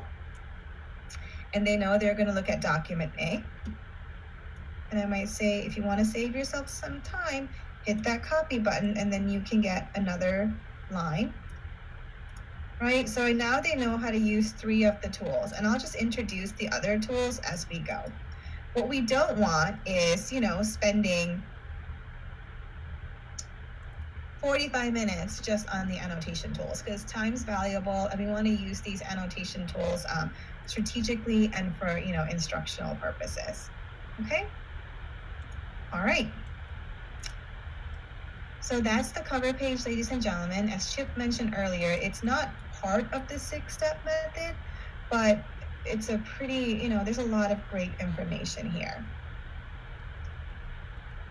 So we're going to just look a little bit closer at this lesson and talk about some things that we may modify if we're going to use this lesson remotely. So the first part of the SixStep method officially is the hook exercise. Chip said that before, and the hook exercise is there to get the kids interested in the topic. It might introduce some content they might need to know in a fun way, but the purpose is get them talking, get them excited. In this particular DBQ, they look at a map of Jamestown and they answer some questions. But the questions are fun. It gets them it kind of leaves the fact that there's some trouble coming. So it's a great hook. And if you're doing this hook, I recommend the hook exercise is done in a synchronous setting, or if you're using like breakout rooms in Google Meet, maybe the kids are collaborating in those rooms, but you want to give the kids an opportunity to talk when possible in the hook exercise. If they're completely virtual, again, encourage them to dialogue with somebody at home. So that's the hook exercise. Now, one thing I want to point out is that the hook exercise, because it's for generating discussion, we don't have text fields built in. If I jump to a document, you'll notice in the documents, there are actual text fields where the kids can type their work. But in certain pages, those text boxes aren't there. They're not there because these are more activities for discussion than actual because let me be real transparent here again. Not everything in the DBQ lesson is for grading, right? Some things are there just to get the kids thinking. So we didn't want the hook exercise to be something that was taken for a grade, something that was exported, collected, right? So that's why those text boxes aren't there. It's there to set the scene for what's about to come next, which is the background reading. And there are text boxes for the kids to answer questions in because they have to do some active reading. So again, if there are any pages without text fields, we recommend that if you are having them, write as well as talk, have them use a text box. They can create one, or they can use a Post-it, that kind of thing. But again, the hook exercise is there to get the kids interested in the topic, dialoguing with each other, that kind of thing. So that, ladies and gentlemen, is the hook exercise. Let's jump next to the background essay. So every one of our lessons have a one quick page background essay, just to give the kids some context, right? Often our kids do not have enough background knowledge to tackle an inquiry, right? Documents don't make sense to them because they can't contextualize. So we give them enough information so the documents make sense, right? We try to give them a time period. If we're talking about Jamestown, we want them to know that this is Virginia. So where is this? So time and a place.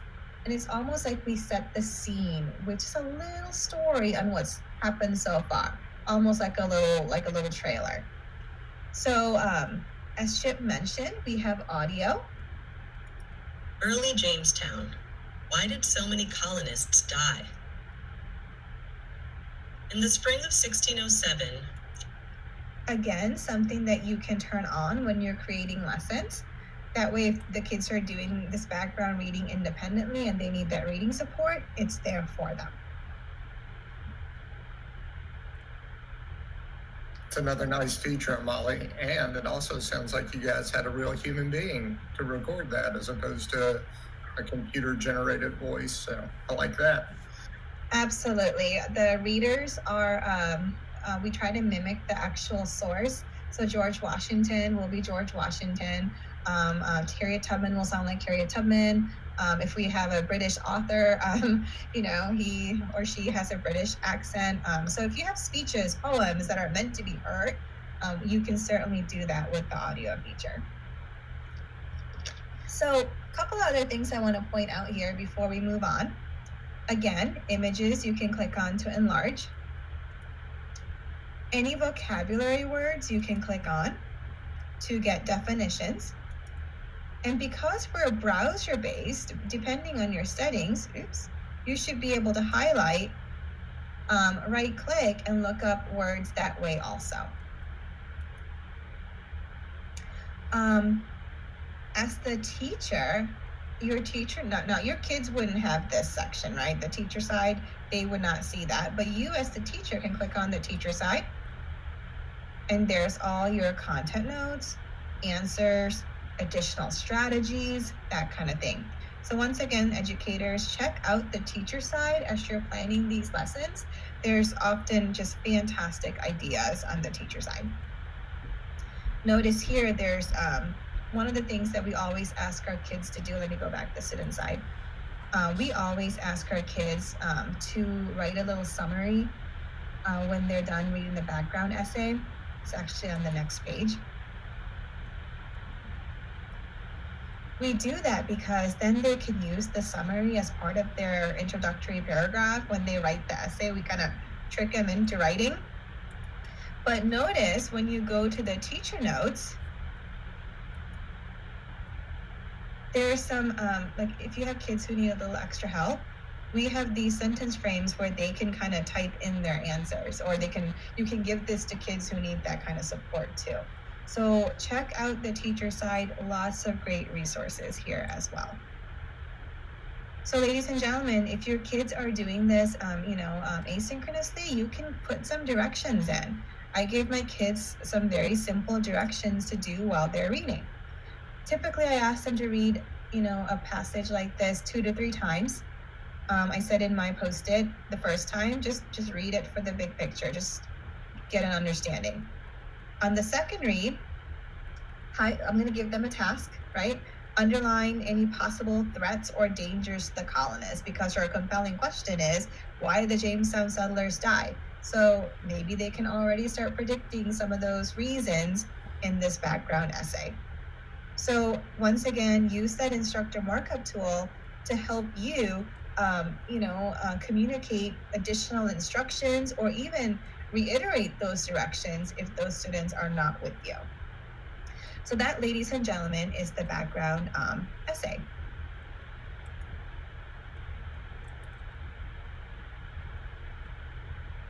The next step, step 3, is is a 2-part step where we make sure the students understand the essential question or the compelling question, and we also introduce buckets.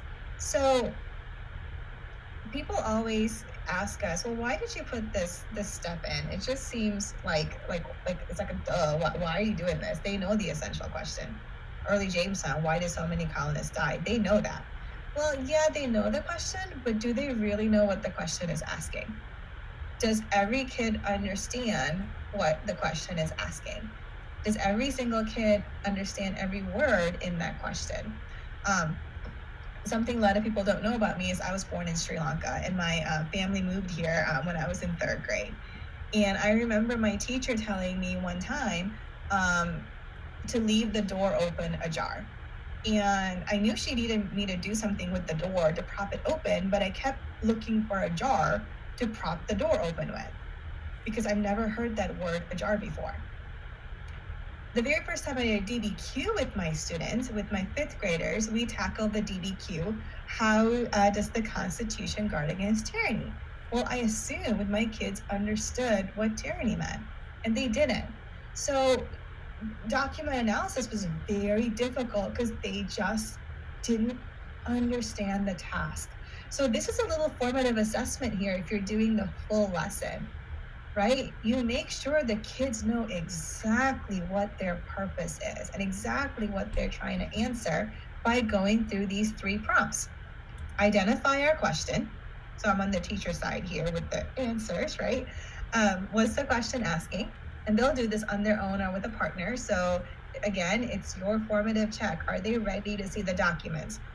Are there any words that we need to define or elaborate on or to expand on? Often it might be colonist and maybe early. Like, what do we mean by early? Are we talking the first 50 years, the first 100 years? That kind of thing. And in the background essay, we didn't read it, obviously, so we missed this part, but it talked about how we're looking at the first 4 years of the settlement. So early is actually between 1607 and 1611.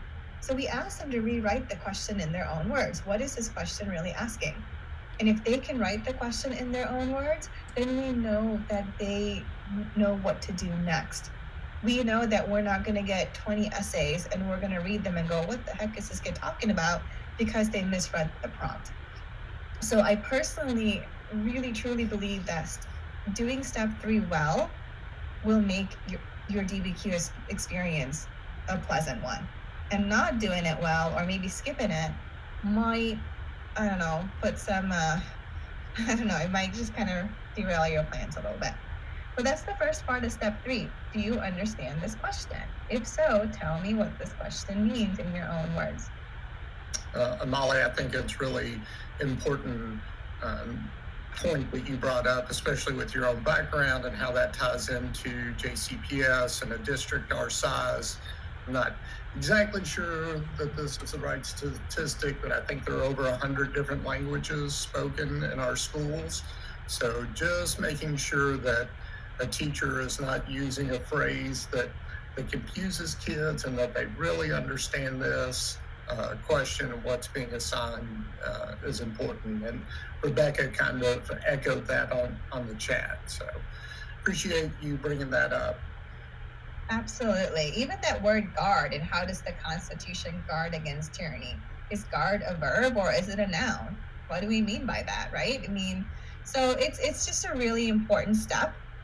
Please, this is one step that I say, if you're going to use the whole unit, don't skip this step. It's just vital.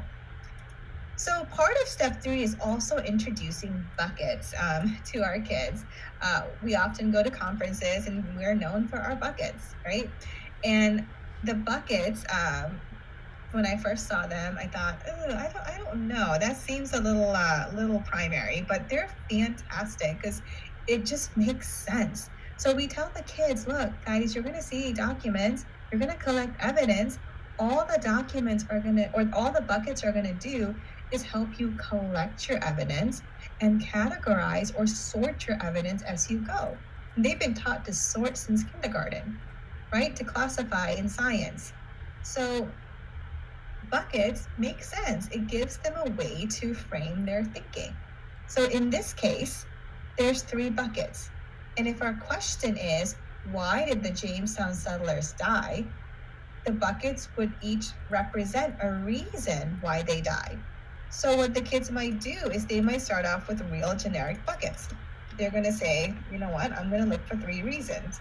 Reason 1, reason 2, and reason 3. And they don't know what those reasons are yet, and they don't have to know because they gotta see the documents. But at least they know by the end they need to have 3 reasons. And if you modify the lesson and you take some documents away, it's important to let the kids know here that they might only be looking for 2 reasons or 1 reason or something like that. Just don't forget, educators, to modify the number of buckets or answers that you need if you modify the actual lesson, okay? And if you have an argumentative prompt, like, this is an ELA one, forgive me, but it's Grimm's Brothers. Were the Grimm's Brothers too grim? If that's the case, then you might start off with 2 buckets. Yes, they were too grim, or no, they weren't. Let's look at both sides, both positions, and then you take a stance on one of them, right? Same thing. Hammurabi's code, was it just? You have a bucket for yes, it was just. Collect all the evidence for yes, and collect the evidence for no. And once you look at both sides, again, then you can formulate a claim. And what's beautiful about it is if you're going to make a counter argument, you already have evidence collected in another bucket ready to go. And again, I said this earlier, and I can't say it enough. It's so important that we teach our kids to look at both sides of an issue, right? And again, just corroborate their information. So that is step 3, ladies and gentlemen. And I would again recommend you adjusting your buckets if you're going to remove any documents from a lesson as you create it. So notice all the first 3 steps, everything we've done up to this point has been nothing but prep work. We have not looked at one document yet. Everything's prep. We hopefully got them hooked with the hook. We gave them some context with the background essay. We made sure they understand the question with step 3, and we primed them to collect their evidence also with step 3 with those buckets. And then in step 4, they go to work, right? That's when they see their documents, okay? So in this particular DBQ, there are 4 documents. I modified it so there are 3. And there's lots of different ways to analyze documents. One way is to use the questions that are in the enhanced version. So the kids can go through the questions, and by the time they get to the last question, they'll have a clear understanding of the documents. Because what we did, ladies and gentlemen, is we tiered the questions. The first couple questions are right off the document. What's a tree ring? If you read the document, you can generate an answer. Then they become a little bit more inferential. You have to make some inferences, right? Think about it a little bit more. And then the last question is always, or the last couple questions are synthesis questions. Well, let's tie this back to our essential question. So if we're looking at a tree ring here, that shows that during the time of the early settlement, there wasn't a whole lot of rain. And that's explained in our note up here. But then by the end, we ask questions like, well, based on that, how does that correlate to what the Jamestown settlers call the starving time or the starvation time? How does that impact relationship with other people who are already living there? If you have a drought going on, that kind of thing.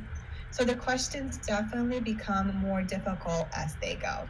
So one way to go about document analysis, ladies and gentlemen, is just use the enhanced questions, and the kids can type their answers right in the text fields. Molly, if I could interject for a moment. Yeah, please. So one thing is that the document analysis here in the enhanced version is a fantastic way of priming some of those conversations asynchronously, as we found out. And I don't know if you agree with that, Molly, but we found that this could be a good way of getting kids sort of thinking about that document. And the reason I bring it up is that we never want to make these questions the ultimate goal of the inquiry, right? The ultimate goal of the inquiry is how does this source better help you answer the question, right? That's the alignment to standards, that's the focus on inquiry. But the enhanced version provides some of those scaffolding that helps sort of break apart that document in a way where students are able to better access that document, right? Would you say that's pretty accurate, Molly, or am I way off base here? No, you're absolutely right. The document analysis, the questions are a tool, right? They're a tool to understand the document. And as you mentioned, in an asynchronous environment, it's a fabulous way for the kids to, especially like a flipped classroom. Okay, answer these questions, understand the document, then we're going to have a discussion when we're together. That kind of thing. Yeah, I think that's that's sort of how we've been couching it. So I'm glad to hear you say that, is that, what you do asynchronously is really about building as much background and sort of creating gaps. There might be students who see this and be like, I don't know the answer to that. That's okay. That's fine. We're just getting them to try to figure out what that source really talks about, right? And I know additionally, Vincent Tinker is going to join us real quick and talk about a source analysis tool that looks specifically at disciplinary and critical literacy and how we can use that tool to help leverage some of these documents for that synchronous time that's really helping break down the document for those students. So Vincent? Yes, one of the tools that we've developed is the source analysis tool, which can be found on our website, and I'm also going to put it in the chat momentarily. It is aligned to disciplinary and critical literacy along the SHEG similar lines of sourcing, contextualization, corroboration, and close reading. And they're really looking at how we can challenge text and how we can disrupt text, disrupting being the critical literacy component.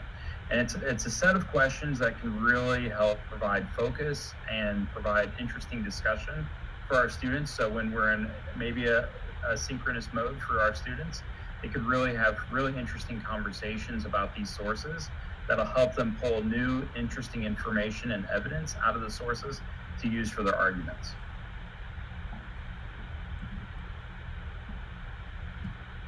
Thanks, Vincent. And I want to piggyback off that and remind everyone that with the instructor markup tool, you can even add some of those prompts or those disciplinary literacy questions right into your document, right? Because you can mark these documents up before the kids see it as, again, another way to go about document analysis. Just want to add that in too. Ryan, is there anything else before we move on to the next document? I won't go through all of them. No, I just think it's really important to remember that the focus of this is about, and as Molly said earlier, these documents are going to be difficult. They're difficult for adults, they're difficult for anyone. And that ultimately our goal is not to make something, complex simple, but to make something that's complex accessible. And the enhanced version questions help make documents accessible, as do the disciplinary and critical literacy skills. Both of those are having us to refocus and redouble our efforts on these difficult sources, right? As we're trying to use those sources to help answer the question. And I think that one thing that sometimes teachers do, which we caution against, is to bleed a source dry, right? Getting to the point where they have to understand every single bit of the minutia. If students are able to understand the main idea of a source and how it could be used as evidence, then that's great. That's fantastic. If Jack is better at understanding that than I am, then Jack and I are going to just have different answers. Both those answers could be valid. They're just going to be nuanced based upon the kinds of skills that Jack and I bring to the table, right? So I just want to make sure that we're not spending, 15 years on one source, right? When it's like, okay, at what point do the students understand the source well enough to be able to move on to the next source? Because a source in and of itself is not going to be powerful. It's the corroboration of those sources that enhance the inquiry, that generate the discussion, and that ultimately allows students to create an argument. Yeah, and I agree with both of you, and just wanted to just go back to that, that this is not easy work. Ryan, looking at primary sources like this, and one of the main parts of the backpack is creating a resiliency in students. And, even though this is difficult work, it allows for productive struggle, I think, for those kids to really look at something difficult and have to think. And it just makes me think about all those backpack skills with all of the DBQ, about being a collaborator and being an effective communicator because of the writing piece. But again, that resiliency with this is key. Yeah, I think, just to continue the conversation, I think that we were talking to some teachers the other day, and there was a concern that students might copy other folks' answers. It's almost impossible, I think, to do that without being too obvious in this way, right? So there's no A, B, C, and so on that you would copy and you never know. Being able to put these into your own words is valuable in and of itself. And we remind everyone that inquiry should never be done alone, right? That, if Jack and Molly and I were looking at a document together in a breakout room or even asynchronously, then we're each going to bring our own perspective, which matters, to the table. And we're going to be able to learn from each other, right? In a way where we don't then come into the classroom, right, and sort of overburden the teacher with a million different questions. That we need to really leverage each other, right, through those backpack skills that Jack just mentioned. And that writing a solid argument is a fantastic backpack item because it's going to take multiple days and really dive into those critical thinking, right? Inquiry is our method, right, for deeper learning, and that's getting at that, you know, ability to create those arguments as you go along. I think what both of you said, it's absolute music to my ears. I really appreciate that. One of the things we definitely do not want, as Ryan said, is having one of these documents take multiple days, because it's one part of this unit, because you have to look at multiple sources to answer this question. That's kind of what it's all about. So people always ask, well, what's the time goal? When they're first starting out, it might take 30 minutes to go through a document. But eventually, the goal is to, in the elementary 4th, 5th grade level, you can 100% do 2 documents in one class period. Absolutely. But we don't want it to be hours and hours on the same document. And something you can also do, and Ryan said about the main idea, is when you're done going through these questions with your kids, is bring them back to the essential question. And you do that by asking this prompt. I always ask my kids, hey guys, we did this document, we went over it. Do you see a bucket title emerging from this document? Remember, we're looking for 3 reasons why the Jamestown colonists died. Do you see a reason? And if so, that's one of our bucket titles. So a student might say, yeah, Mrs. Kent, they had a drought. So one reason is there was a severe drought. Another student might word that differently. That's okay. A student might get something completely different, and that might be okay as long as they can back it up. But, bring them back to the essential question. That's the synthesis piece. And you can do that by connecting the document back to the buckets. Do you have a reason? Does this document go in one bucket? Is there multiple reasons that you see from it? That kind of thing. So use that prompt, right? How can we connect this document back to our essential question, which is, why did the Jamestown colonists die? Do you see a reason or reasons? So thank you both for kind of steering our conversation exactly to where we needed it to go. So I'm not going to spend much more time here with the documents, but I want to look at one more document, E. So this particular document, this one is adapted from John Smith's book, The General History of Virginia. Again, those sourcing questions you could add as an with the instructor markup tool, right? So I just want to point out again that you can use any other creative method to go about document analysis. So for this particular document, I put some directions in for my kids. I actually built these instructions for someone else to use with their own kids.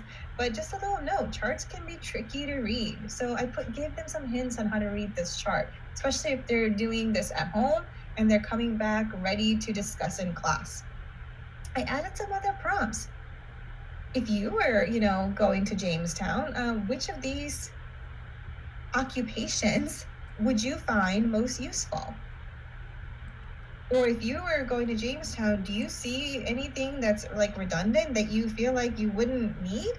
Or how would you change this list if you were the person in charge, right? Like, why did you only bring one surgeon? I don't know, Molly. I think more gentlemen is what we definitely need based on that. Well, Jack, I'm going to go ahead and agree with you, but also add that I see 0 women, which might be a problem there too. Right?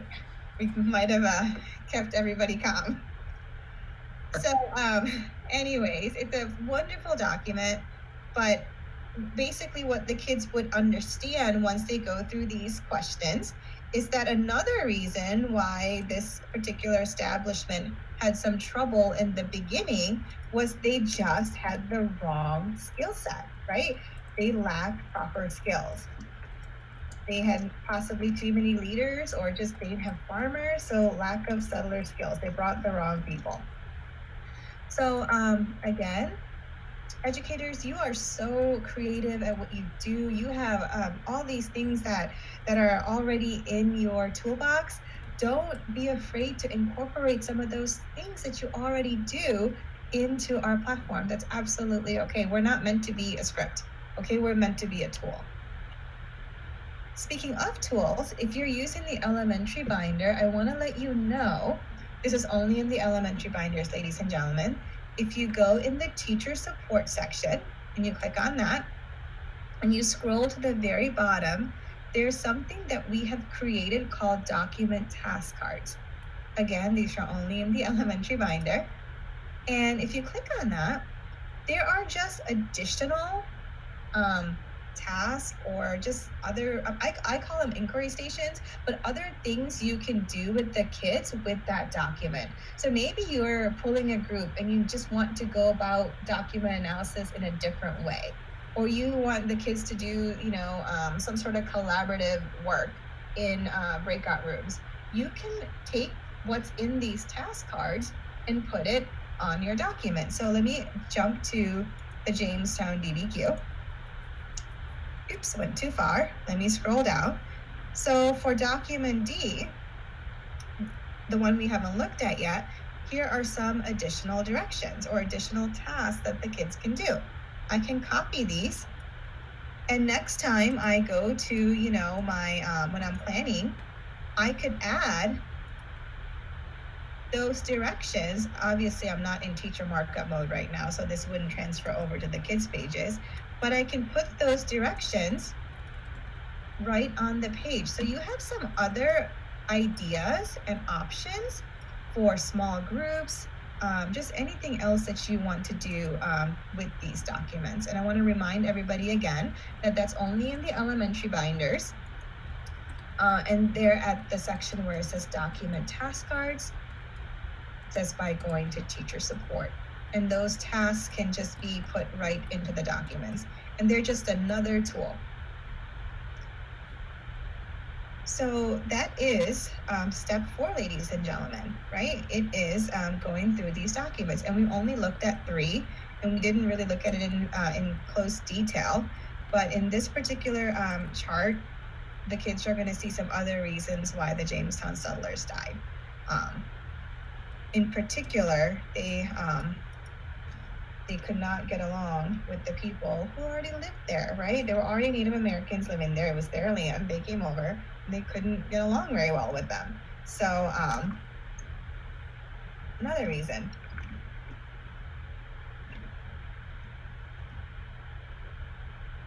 So by this point, they have 3 very clear reasons. So they're ready to move on to step 5 and step 6, right? They're ready to do something with all the learning that they've had. Again, maybe like for this, I don't want to go here just yet. Hold on. So maybe you're the first time you do a DBQ, you stop here and you say, guys, great job tackling these documents. You did a lot of great work. Here is a discussion board. You know, write me like a quick little paragraph on what you think of the Jamestown settlers. I taught this lesson with a group of 5th graders in the spring, and what we did was we did a flip grid. They had to make a 90-second video telling me why they thought the Jamestown colonists died. So again, your end task, the first time especially, may not be an essay. But if you choose to write an essay, I want to let you know you have a lot of supports available to you. But don't be afraid to do something else for that first DBQ. Yeah, it's a great point, Amalia. It's one of the, Ryan showed early on a document that Russ and I had worked on for digital products, like backpack artifacts that you can create, and Flipgrid was on that for, for argumentation piece. So it'd be a great example for kids to use. Absolutely. It's so easy to use. I'm absolutely obsessed with Flipgrid right now, even for professional learning, just to share ideas with each other as educators. So it's just a great way to just ease into, formulating their arguments.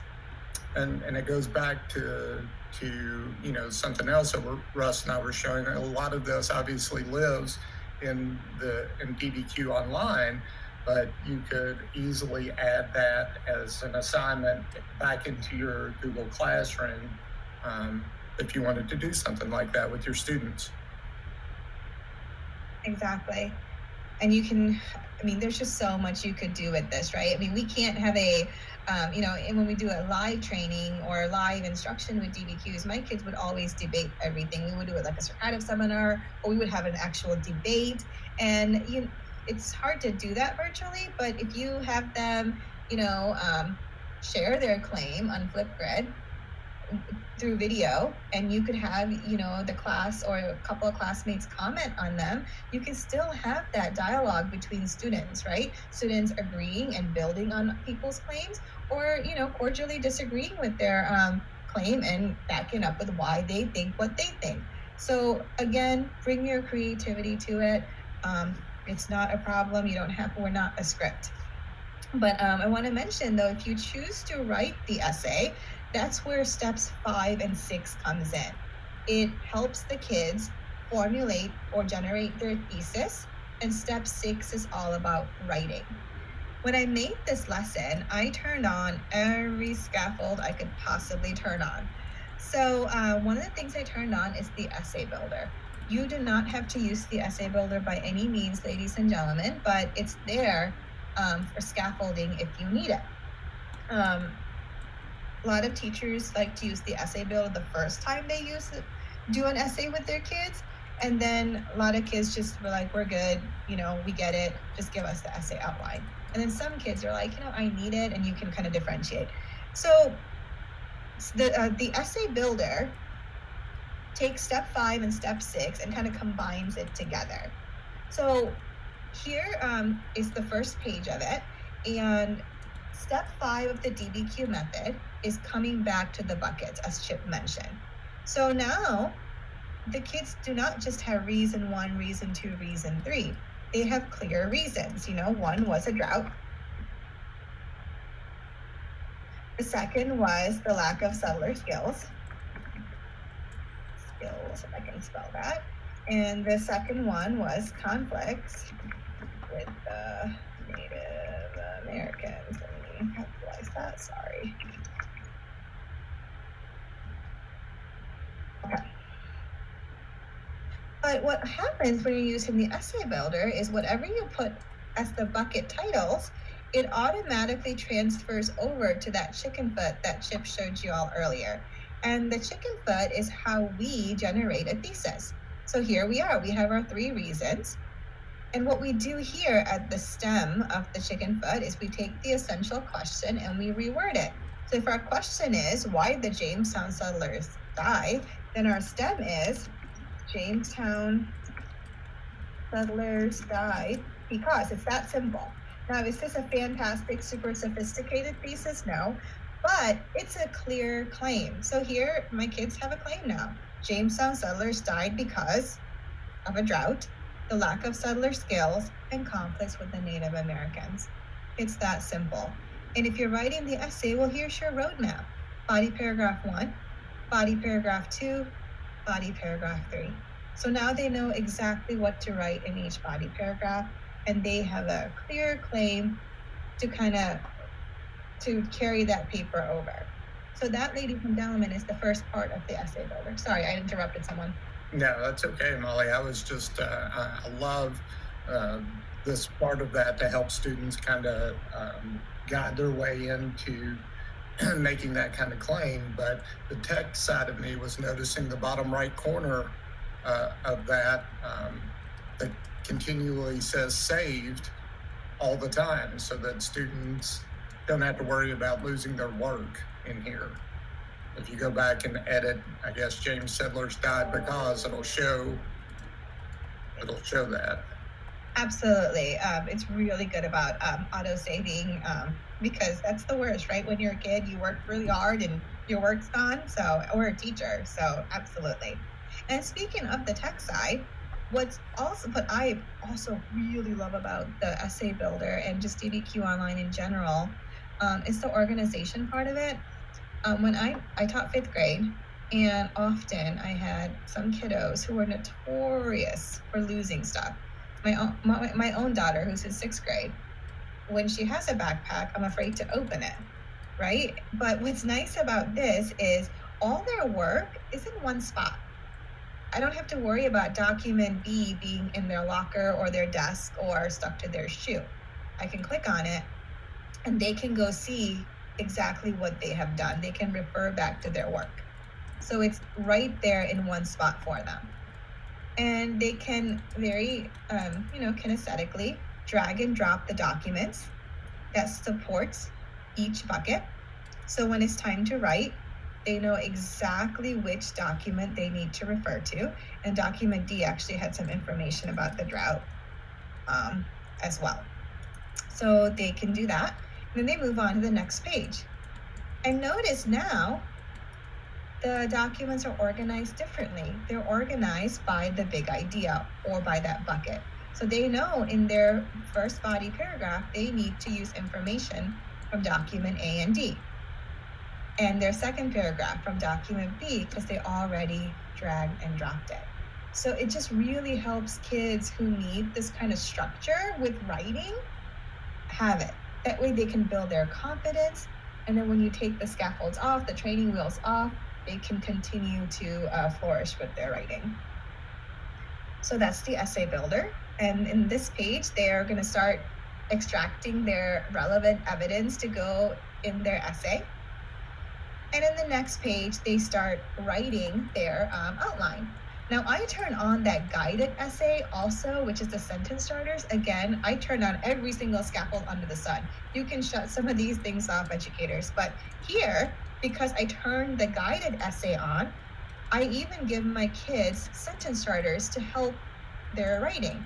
So let me jump to a body paragraph real quick. Here's body paragraph 1. So our baby thesis is our subclaim, right? So one major cause of death in Jamestown was, I can copy that sentence starter and I can say, was the lack of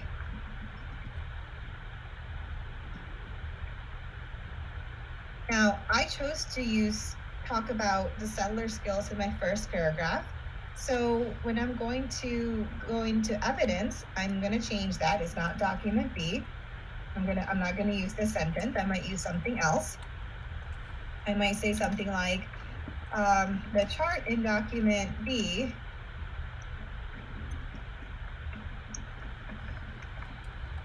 six governors. It's called governors. Just put leaders. That's easier to spell. 0 farmers and 1 woman. Right? That's clear evidence right from the chart. So then they can build their argument. Well, why is that important? Right? Maybe I might say something like, farmers are needed to grow food. And without food, I'm not gonna write like a 5th grader, you die, or something like that, right? But the kids can start, piecing together their paper with some help if they need it. But what I love about this is once they start building their outline, they can click this build paragraph button, and it takes everything in their outline and puts it into that paragraph, right? Obviously, I only typed a few things. They would have more. And I would just continue that process. Paragraph 2, paragraph 3. And when I'm all done and all this is full, I select build essay and everything goes together in one essay in that order. So I only did a one section, so not everything's here. But imagine if your kids are working through this, right? They start their outlining and then they can take what's in their outline and put it together in an essay, add their voice, add their transition, and they have a paper. They have a decent paper, right? It's not this mysterious paper because they understand the thinking behind each step. So ladies and gentlemen, again, not something you have to use the essay builder or the guided essay, which are those sentence starters, but if your kids need the support, just know that it is there. And when they're finished, they can send their essay right to the teacher, or they can, and I'm going to show you this again in a minute, or they can export their essay into a very simple Word document. Let me see if this pops up. There you go.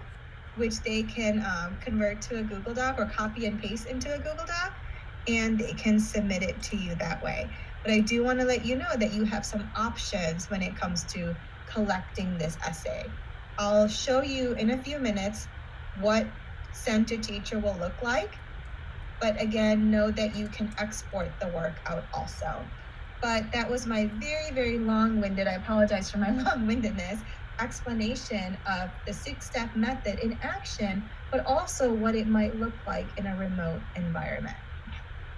Amala, this is fantastic, and I know you've got more to sort of show us here, but the idea that students are building this over time, one of the things that we're looking at again is what's happening synchronously and what's happening asynchronously.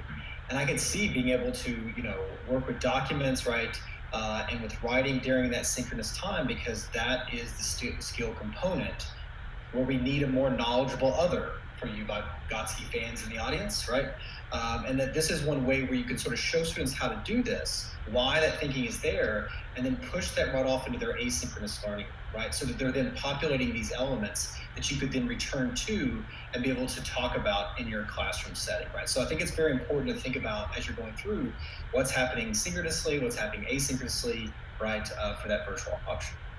Yep, and I agree, Ryan. And Amali in the chat, Rebecca, who is my wonderful partner, said that the builder can be helpful for new writers, a helpful way to model the thinking and structures for building claims and arguments, which is really at the core of what we want students to do. And Elaine, also on our team, says this is huge for those students who need prompting and queuing accommodations. So it just, DBQ and all these tools just had so many different students who have various needs. So it's really good stuff. Thank you. Yes, the hardest part is that argument, right? Sometimes kids make a claim, then they back it up with evidence, but they don't know how to extend it. What do I do next? So we hope that sometimes those sentence starters in the argument section will help the kids with that, right? How do I start an argument? Can I use an if and then statement? Like, how do I do it? So we hope that helps.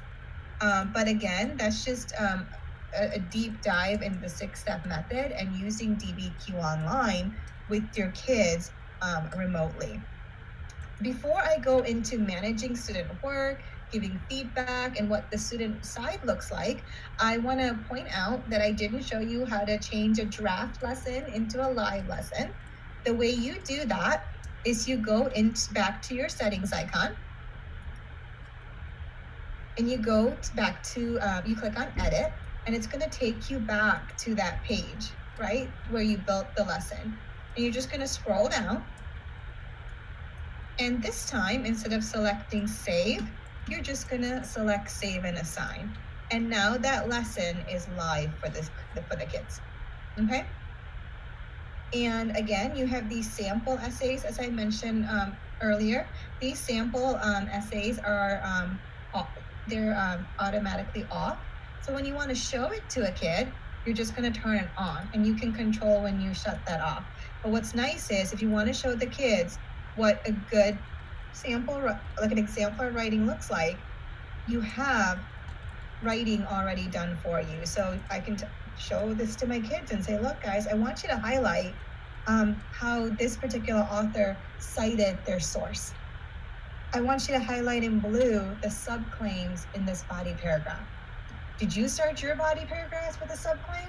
So it's a way to model good writing, but you have these here also, just an FYI. And you can always just keep it off and just, show it on your screen. That way the kids they can't do too many things with it either. But you typically know when they copied your sample essay. So I wanted to show you all that. The next thing I'm going to do is I'm going to log off this account, and I'm going to actually log in to my real account and show you a couple of other things dealing with the student side of things. So I'm back in a different teacher account, my real teacher account. Couple things. Here is a class where I have actual students. I want to show you when I have my students in my class already. You can see their names. You can see the kids who are in your class. And again, remember that you give the kids the class code, and that's how they join your class. I built a class for today, just JCPS 1020 class, and here is the class code. So what I'm going to do right now is I'm going to log into this class as a student, so you see what your students would also see. This particular lesson is on Harriet Tubman. Our question for this one is, what was your greatest achievement? Because being a conductor of the Underground Railroad is just one part of her amazing, amazing life. So I'm going to log back out and log in as a kid. So again, remember, your kids are going to log in through Clever. There's no extra usernames or passwords or anything like that. I'm just using a fake account to pretend to be a kid for right now. So when your kids log in through Clever, the very first time they log in, they're going to see a screen that looks like this. Okay, this is the first time they log in, and it'll prompt them, hey, you need a class code. So what you have to do is share that class code with them, whether it's in a live synchronous session, and you walk them through it, or you put that code in your Google Classroom, maybe both. So they're going to put that code in their little box here. They're going to select join class, and then they're in, right? They see JCPS 1020, the class I made for today, and that lesson. Sometimes kids get confused because they still see this ready to join my class box. That's always going to be there, because a lot of our students use DBQs for social studies and ELA, sometimes for like intervention groups, the special ed teacher, like that too. So they're in multiple classes. So that's why this is always going to be there. So the student dashboard, it's a lot cleaner than what your teacher dashboard is. They just see the assignments. They're going to click on view. But notice they see exactly what we saw earlier, right? If I had the instructor markups in there, they would see that. They have the audio, right? They have the all the annotation tools. So nothing has changed. The only thing that has changed is those teacher notes are gone, right? They just see what they need to see, which are the documents and any of your directions if you gave them directions. So as the student, I can, again, annotate, I can take notes, I can answer questions.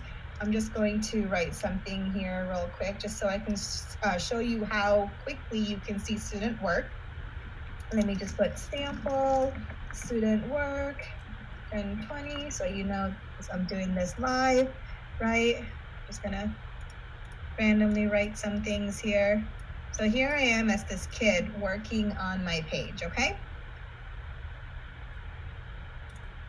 As the student, again, I have text boxes that I can type in, all that good stuff. So what I'm gonna do now is I'm gonna log out as a kid, and I'm gonna log back in me as the teacher. So let me go back to that class where I was earlier. I'm gonna go to my roster. See, now there's one kid because I joined in as a kid. One thing I want to point out to you is every time you create a lesson, you have a manage button. So when I click on this manage button, what's really cool is I can see that particular student, their student's work, as well as their essay, if they wrote their essay. So when I click on view unit, now what I'm seeing is I'm seeing their page, right? So here's user 20, this mock kid that I signed up as a few minutes ago. let me jump to that background page where I was working. And there you go. There's all that work that I just did. It's that quick. So if I'm doing live instruction, I can literally see what they're doing in real time. And it's a wonderful tool because when they're, I truly believe proximity. I mean, it's an important tool in management, right? When we're there, not so in a threatening way, but when you stand by kids and you check over their shoulder and you say, "Yeah, buddy, good job, you're on the right track," it encourages them. Well, for some kids, knowing you're actually there will help them stay motivated in that task. So you can literally see what the kids are doing in real time. And what's also nice is you can give the kids feedback, whether it's through a sticker. You can type not the wrong one. You can write feedback.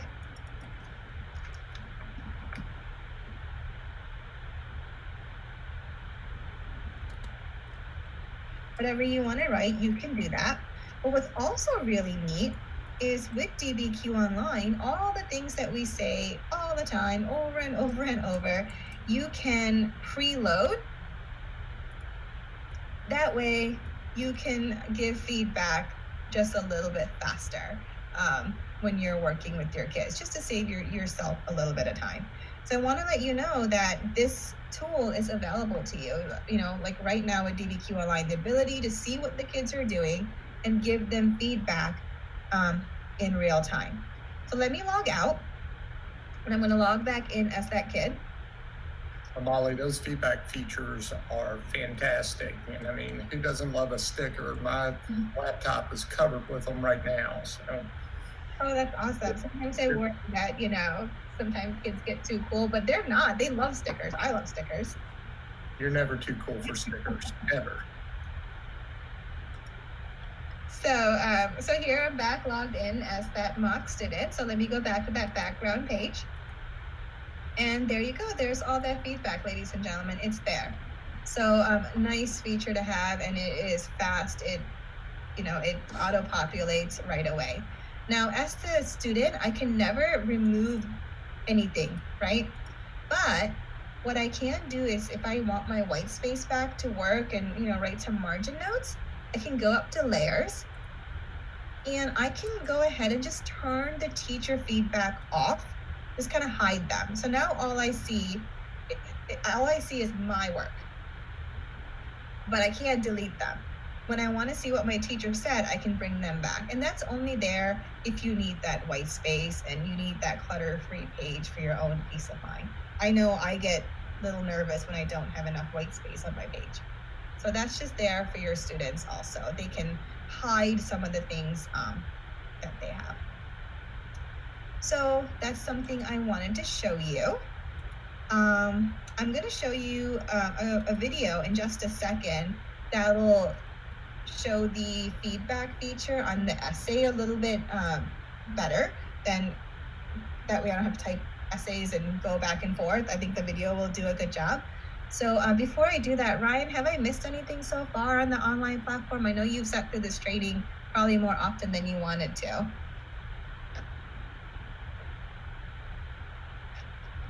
No, I think that's good, and I think one of the things I've noticed that will happen, and I know we'll have another video of this. This is one part in particular that our staff with social studies can come out and help schools do. Right? I've got it more down to a science now, so I can go through it in about 30 minutes, right? And then I go through it again in like 10 minutes, and then go through it again in like 5 minutes, right? So it's a very quick kind of like 45-minute process that you get to see it 3 times. But I think that like anything, just getting in and sort of playing around with it, it's a pretty fail-proof system, to be honest with you, right? So, just being able to get the only tricky thing, right, is making sure that little orange box appears, right, and that's where the changes are being made so that folks can see it. Exactly, that's so important, and I think that's probably like one of the things you guys can do. Let me actually show you how to do that. If you ever need help, something's not working right, you can go up to support and contact our support. I also shared the email with you earlier. It's just support@dbqproject.com. And one of the we get so many tickets daily, and the ticket says, my markups aren't showing up for my kids. And as Ryan said, it's because you're not in instructor markup mode. So it's really important that when you are marking up a lesson, then you want those markups to transfer to the students' pages, that you are in this instructor markup mode. And you see that little yellow box is lit. That's the only part that could be a little bit confusing. But I want to make sure you guys are aware of that.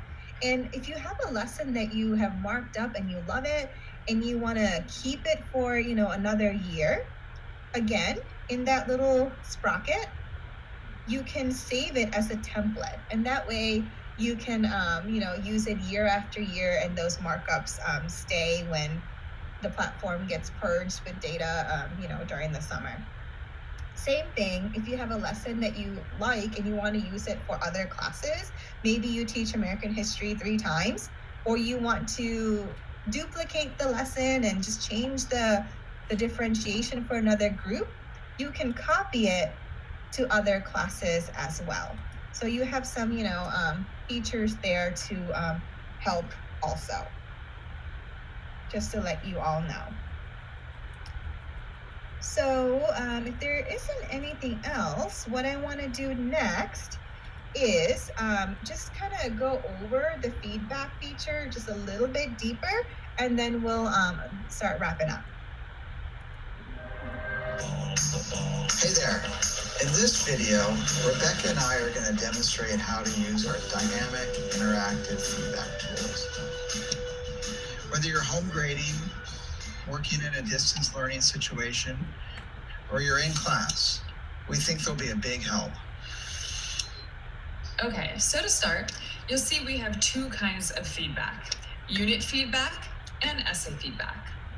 The unit feedback focuses on students' work leading up to, but not including the essay. Their reading of the background essay, their document analyses, their bucketing and chicken footing, and their outlining. The essay feedback button only views and allows you to comment on the final essay.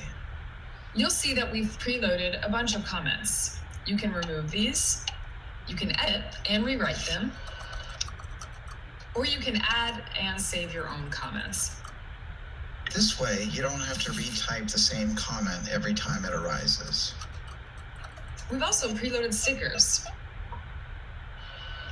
When your students have completed a step and you're ready to provide feedback, go to your class. Find the assignment and click on Manage. That puts you in the Manage page. You'll see the assignment title, the number of students, and down here, each student listed individually. For her Texas history class, Ms. Beltran has assigned a unit on Sam Houston. Right away, she wants to see how well her students understand the background essay and the driving question that they'll be answering. She starts with her student Ani, clicking on View Unit and then the background essay page. Responding to Ani's work, she can now type her own comments, use the preloaded custom comments, and attach stickers as she sees fit.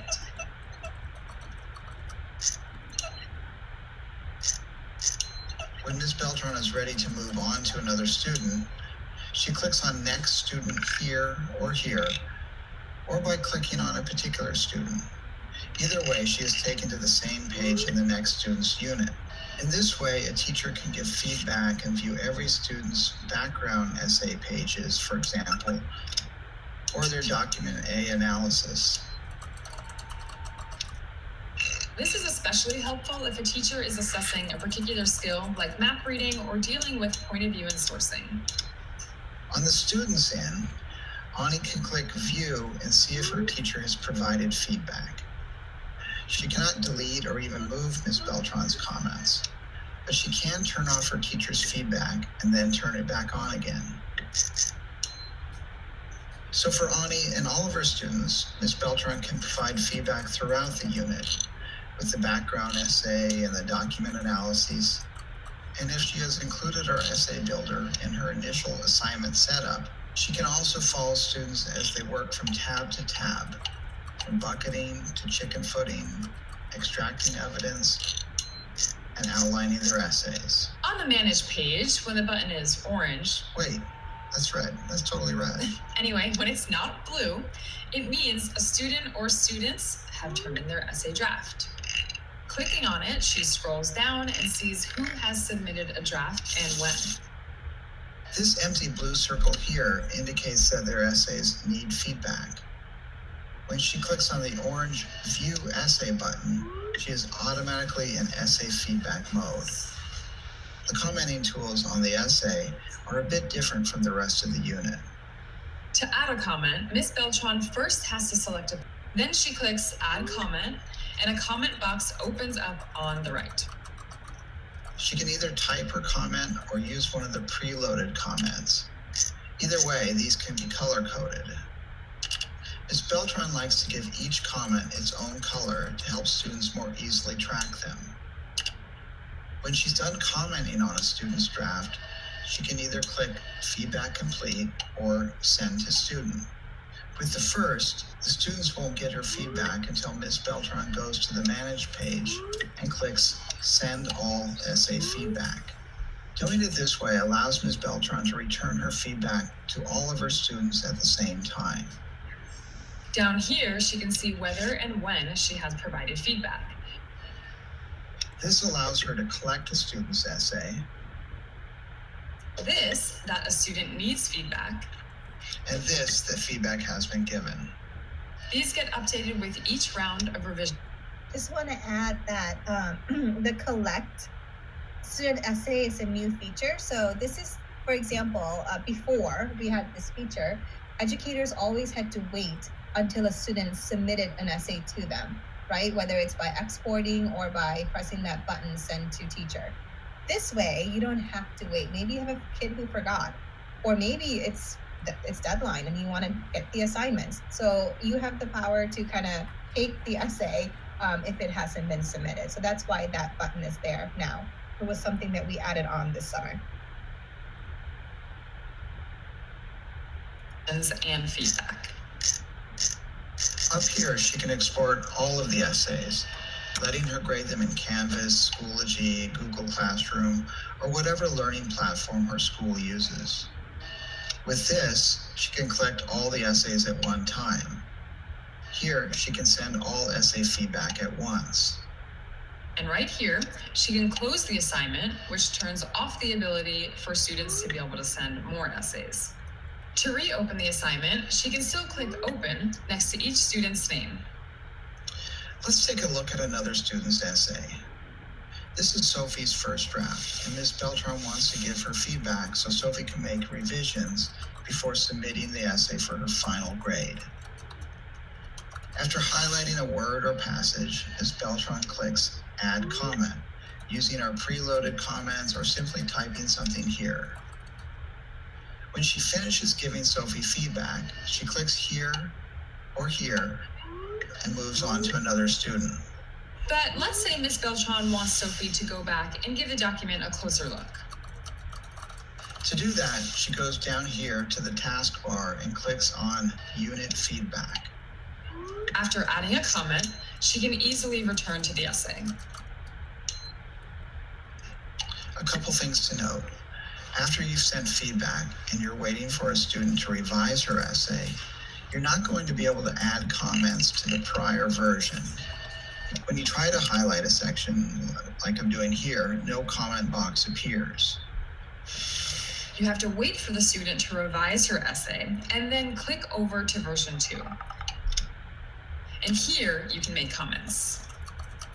The second thing to note is that whatever version you're in, or even if you're in the rubric, clicking on a student's name here in the floating drop-down box doesn't mean or do anything. This is just a checklist. However, you can use this list to scroll down and click over to another student. Returning to the assignment page, she can again see where the work stands for the whole class. So some of her students have received feedback. For others, Ms. Beltran has provided feedback but not sent it, so she clicks here and those blue buttons turn orange. If she hasn't given a student feedback, maybe she has forgotten or the student has been absent. So I'm going to go ahead and stop it there. It's pretty straightforward, but I wanted you to see how easily you can send work back to a kid, ask for revision, and have them send it back to you with those revisions. I know, especially during this time period, we want kids to do well, right? And to give them an opportunity to quickly fix something and give it back to you for a better, to show that they understood it. I think that's a really valuable tool. And I know my personal students they hate redoing things over, but with this, they just fix the part that needs to be fixed and they can submit it back, pretty easily. So just want to let you know that you have this manage feature for the writing as well. So that's the last She'll thing. see this empty. Oh, excuse me. That's the last thing I wanted to show you before we start wrapping up.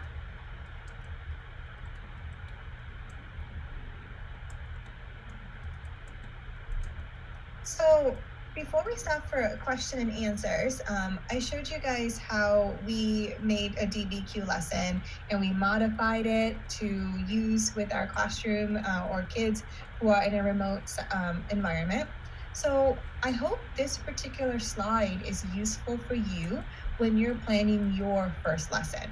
I always like to follow these steps, make sure my class is created, and consider how I'm going to share that class code. Right? It's really important to get those kids in your class right away so you can start differentiating the assignments for different kids, right? Without having them in the roster, you can't do that. So you want them to join your class right away.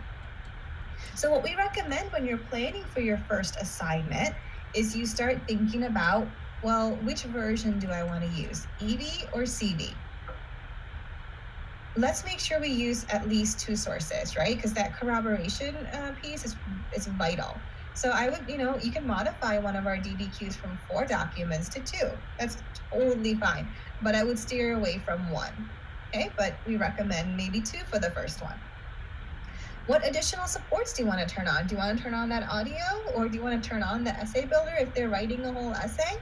That kind of thing. And the other 2 things you want to keep in mind is adding those instructor markup. What directions do you want to add onto the pages? Are there disciplinary literacy prompts that you want to add for sourcing or close reading into those documents? So add those. One of the other things you want to consider too is what's your end product? Is it a Flipgrid? Is it a quick write? Is it a discussion board? Is it an essay? That kind of thing.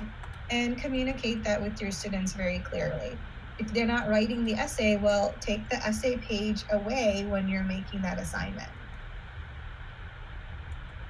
To save yourself some time giving feedback before you make your first lesson live, I would also add custom comments to your DBQ Online platform. Remember, the video said this too.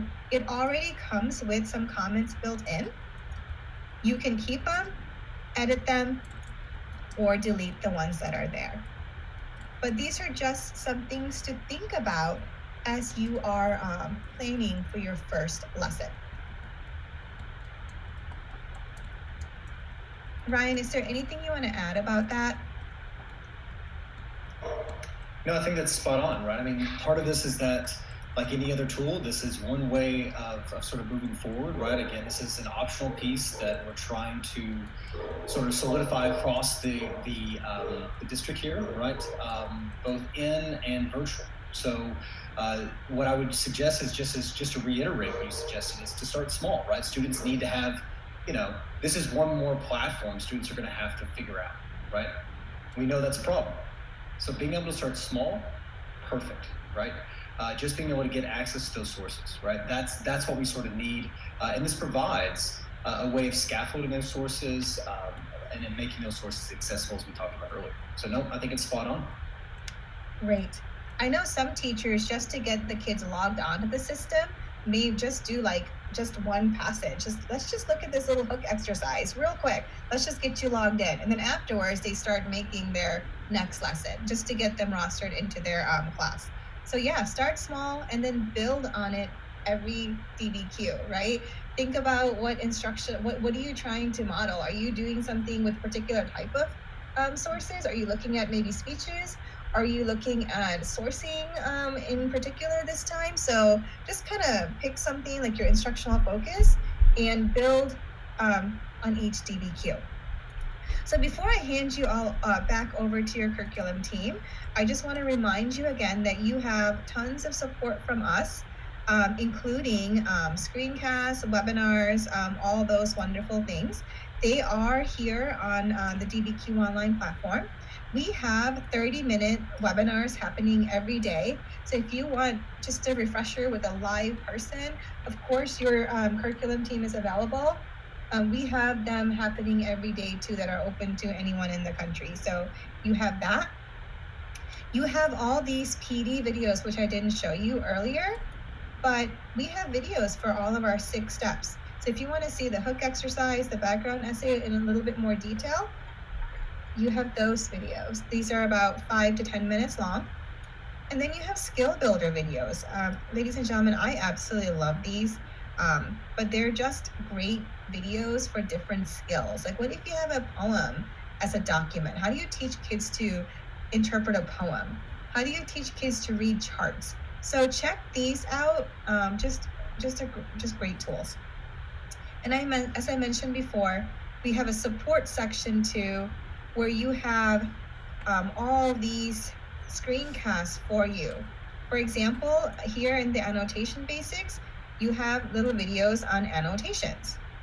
Okay, there are FAQs. Like, one of the things we get asked all the time is, Amali, can I add my co-teacher to my class? So in the FAQs, there are little videos for that. I'm not going to show you the whole thing. Can I add another teacher to my class? Okay, so you've created a class and perhaps have a couple of assignments. Click here on Secondary Instructor. Next, click Invite. So again, ladies and gentlemen, you have all these resources on our end, in addition to all the amazing support that your team, your curriculum team has for you also. So once again, if you have any questions at all, I hope you're feeling empowered by the support that you have. But if you have any questions, feel free to reach out to us as well. And with that, thank you for your time. Good luck this year. And I'm going to hand you all back over to your team. Wow, thanks, Amali. That was fantastic. Really appreciate you sharing and walking us through all those features of the DBQ Online. It was great information for everybody. I think Kelly Graybill has been watching and joining us throughout this whole session and asked a really great question about, I think he was kind of worried about the using this for early primary, and Rebecca answered his question in the chat, and just wanted to see if you all had any thoughts beyond what Rebecca said, which was, you know, obviously to use the customization features and the markup tools. But Ryan or Amali, do you all have any thoughts on early primary and DBQ? Yeah, I'll say this is that I know that Amali, and this is sort of a plug, I think, for the future. I know that DBQ is working on a K3 binder, or maybe a K2 binder. And what we know is that what's present is still going to be problematic. So Kelly is absolutely right about looking at that early bit there. One of the things that we're trying to do with the virtual platform is really lean on these 2 resources, right? Both DBQ and SHEG, which are never really intended for that early primary audience.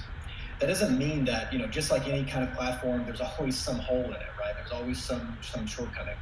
And I think that one of the elements that we'll end up doing with our K4 friends in particular is to continue to build out our curricular framework, being able to vet those lessons and understanding that can be a part of that. So there's no good answer here. So I'm just going to be honest and say that, you know, unless Amali has a better solution, the thing that Rebecca's already suggested is dead on, right? Being able to make sure that even if we're just looking at, like, you can change the question, right? You can change the prompt. You can, you know, you can eliminate some of the sources.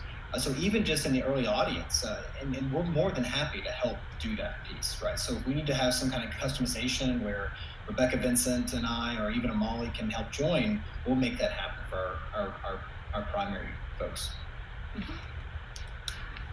Well, thanks for elaborating on that, Ryan. And I just also, in addition to thanking Amali for handling the bulk of that presentation, which was just fabulous, I want to say thank you to Rebecca and Vincent, who've been handling the chat for us today, and Russ for helping out as well in there, and the rest of my team. So really great session.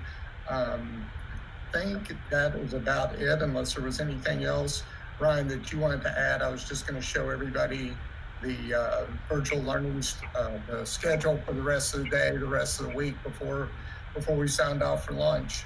Yep, Rebecca's going to add next steps.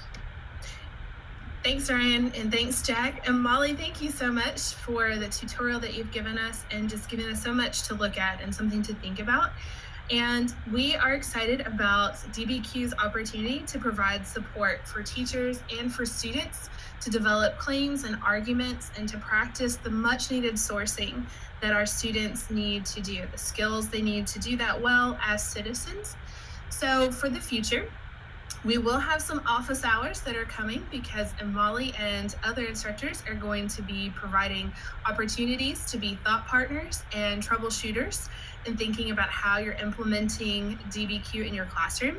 We're also going to be setting up a series of professional learning opportunities to help dig deeper into that 6-step method and think about how you're using that within the classroom, how you can scaffold that, and how you can help use our tools, such as the formative performance task rubric and the source analysis tool, to help deepen and go further with those sources to practice those skills that students desperately are going to need to develop. So we're very excited about our future with DBQ and also possibly into next school year. So I'm very excited that I get to hang out with Amali and the staff at DBQ a lot more. So if you have questions or you need any help, if you need a thought partner, please feel free to email any of us at all. The 4 of us are here to help and help to support the use of DBQ to build those skills.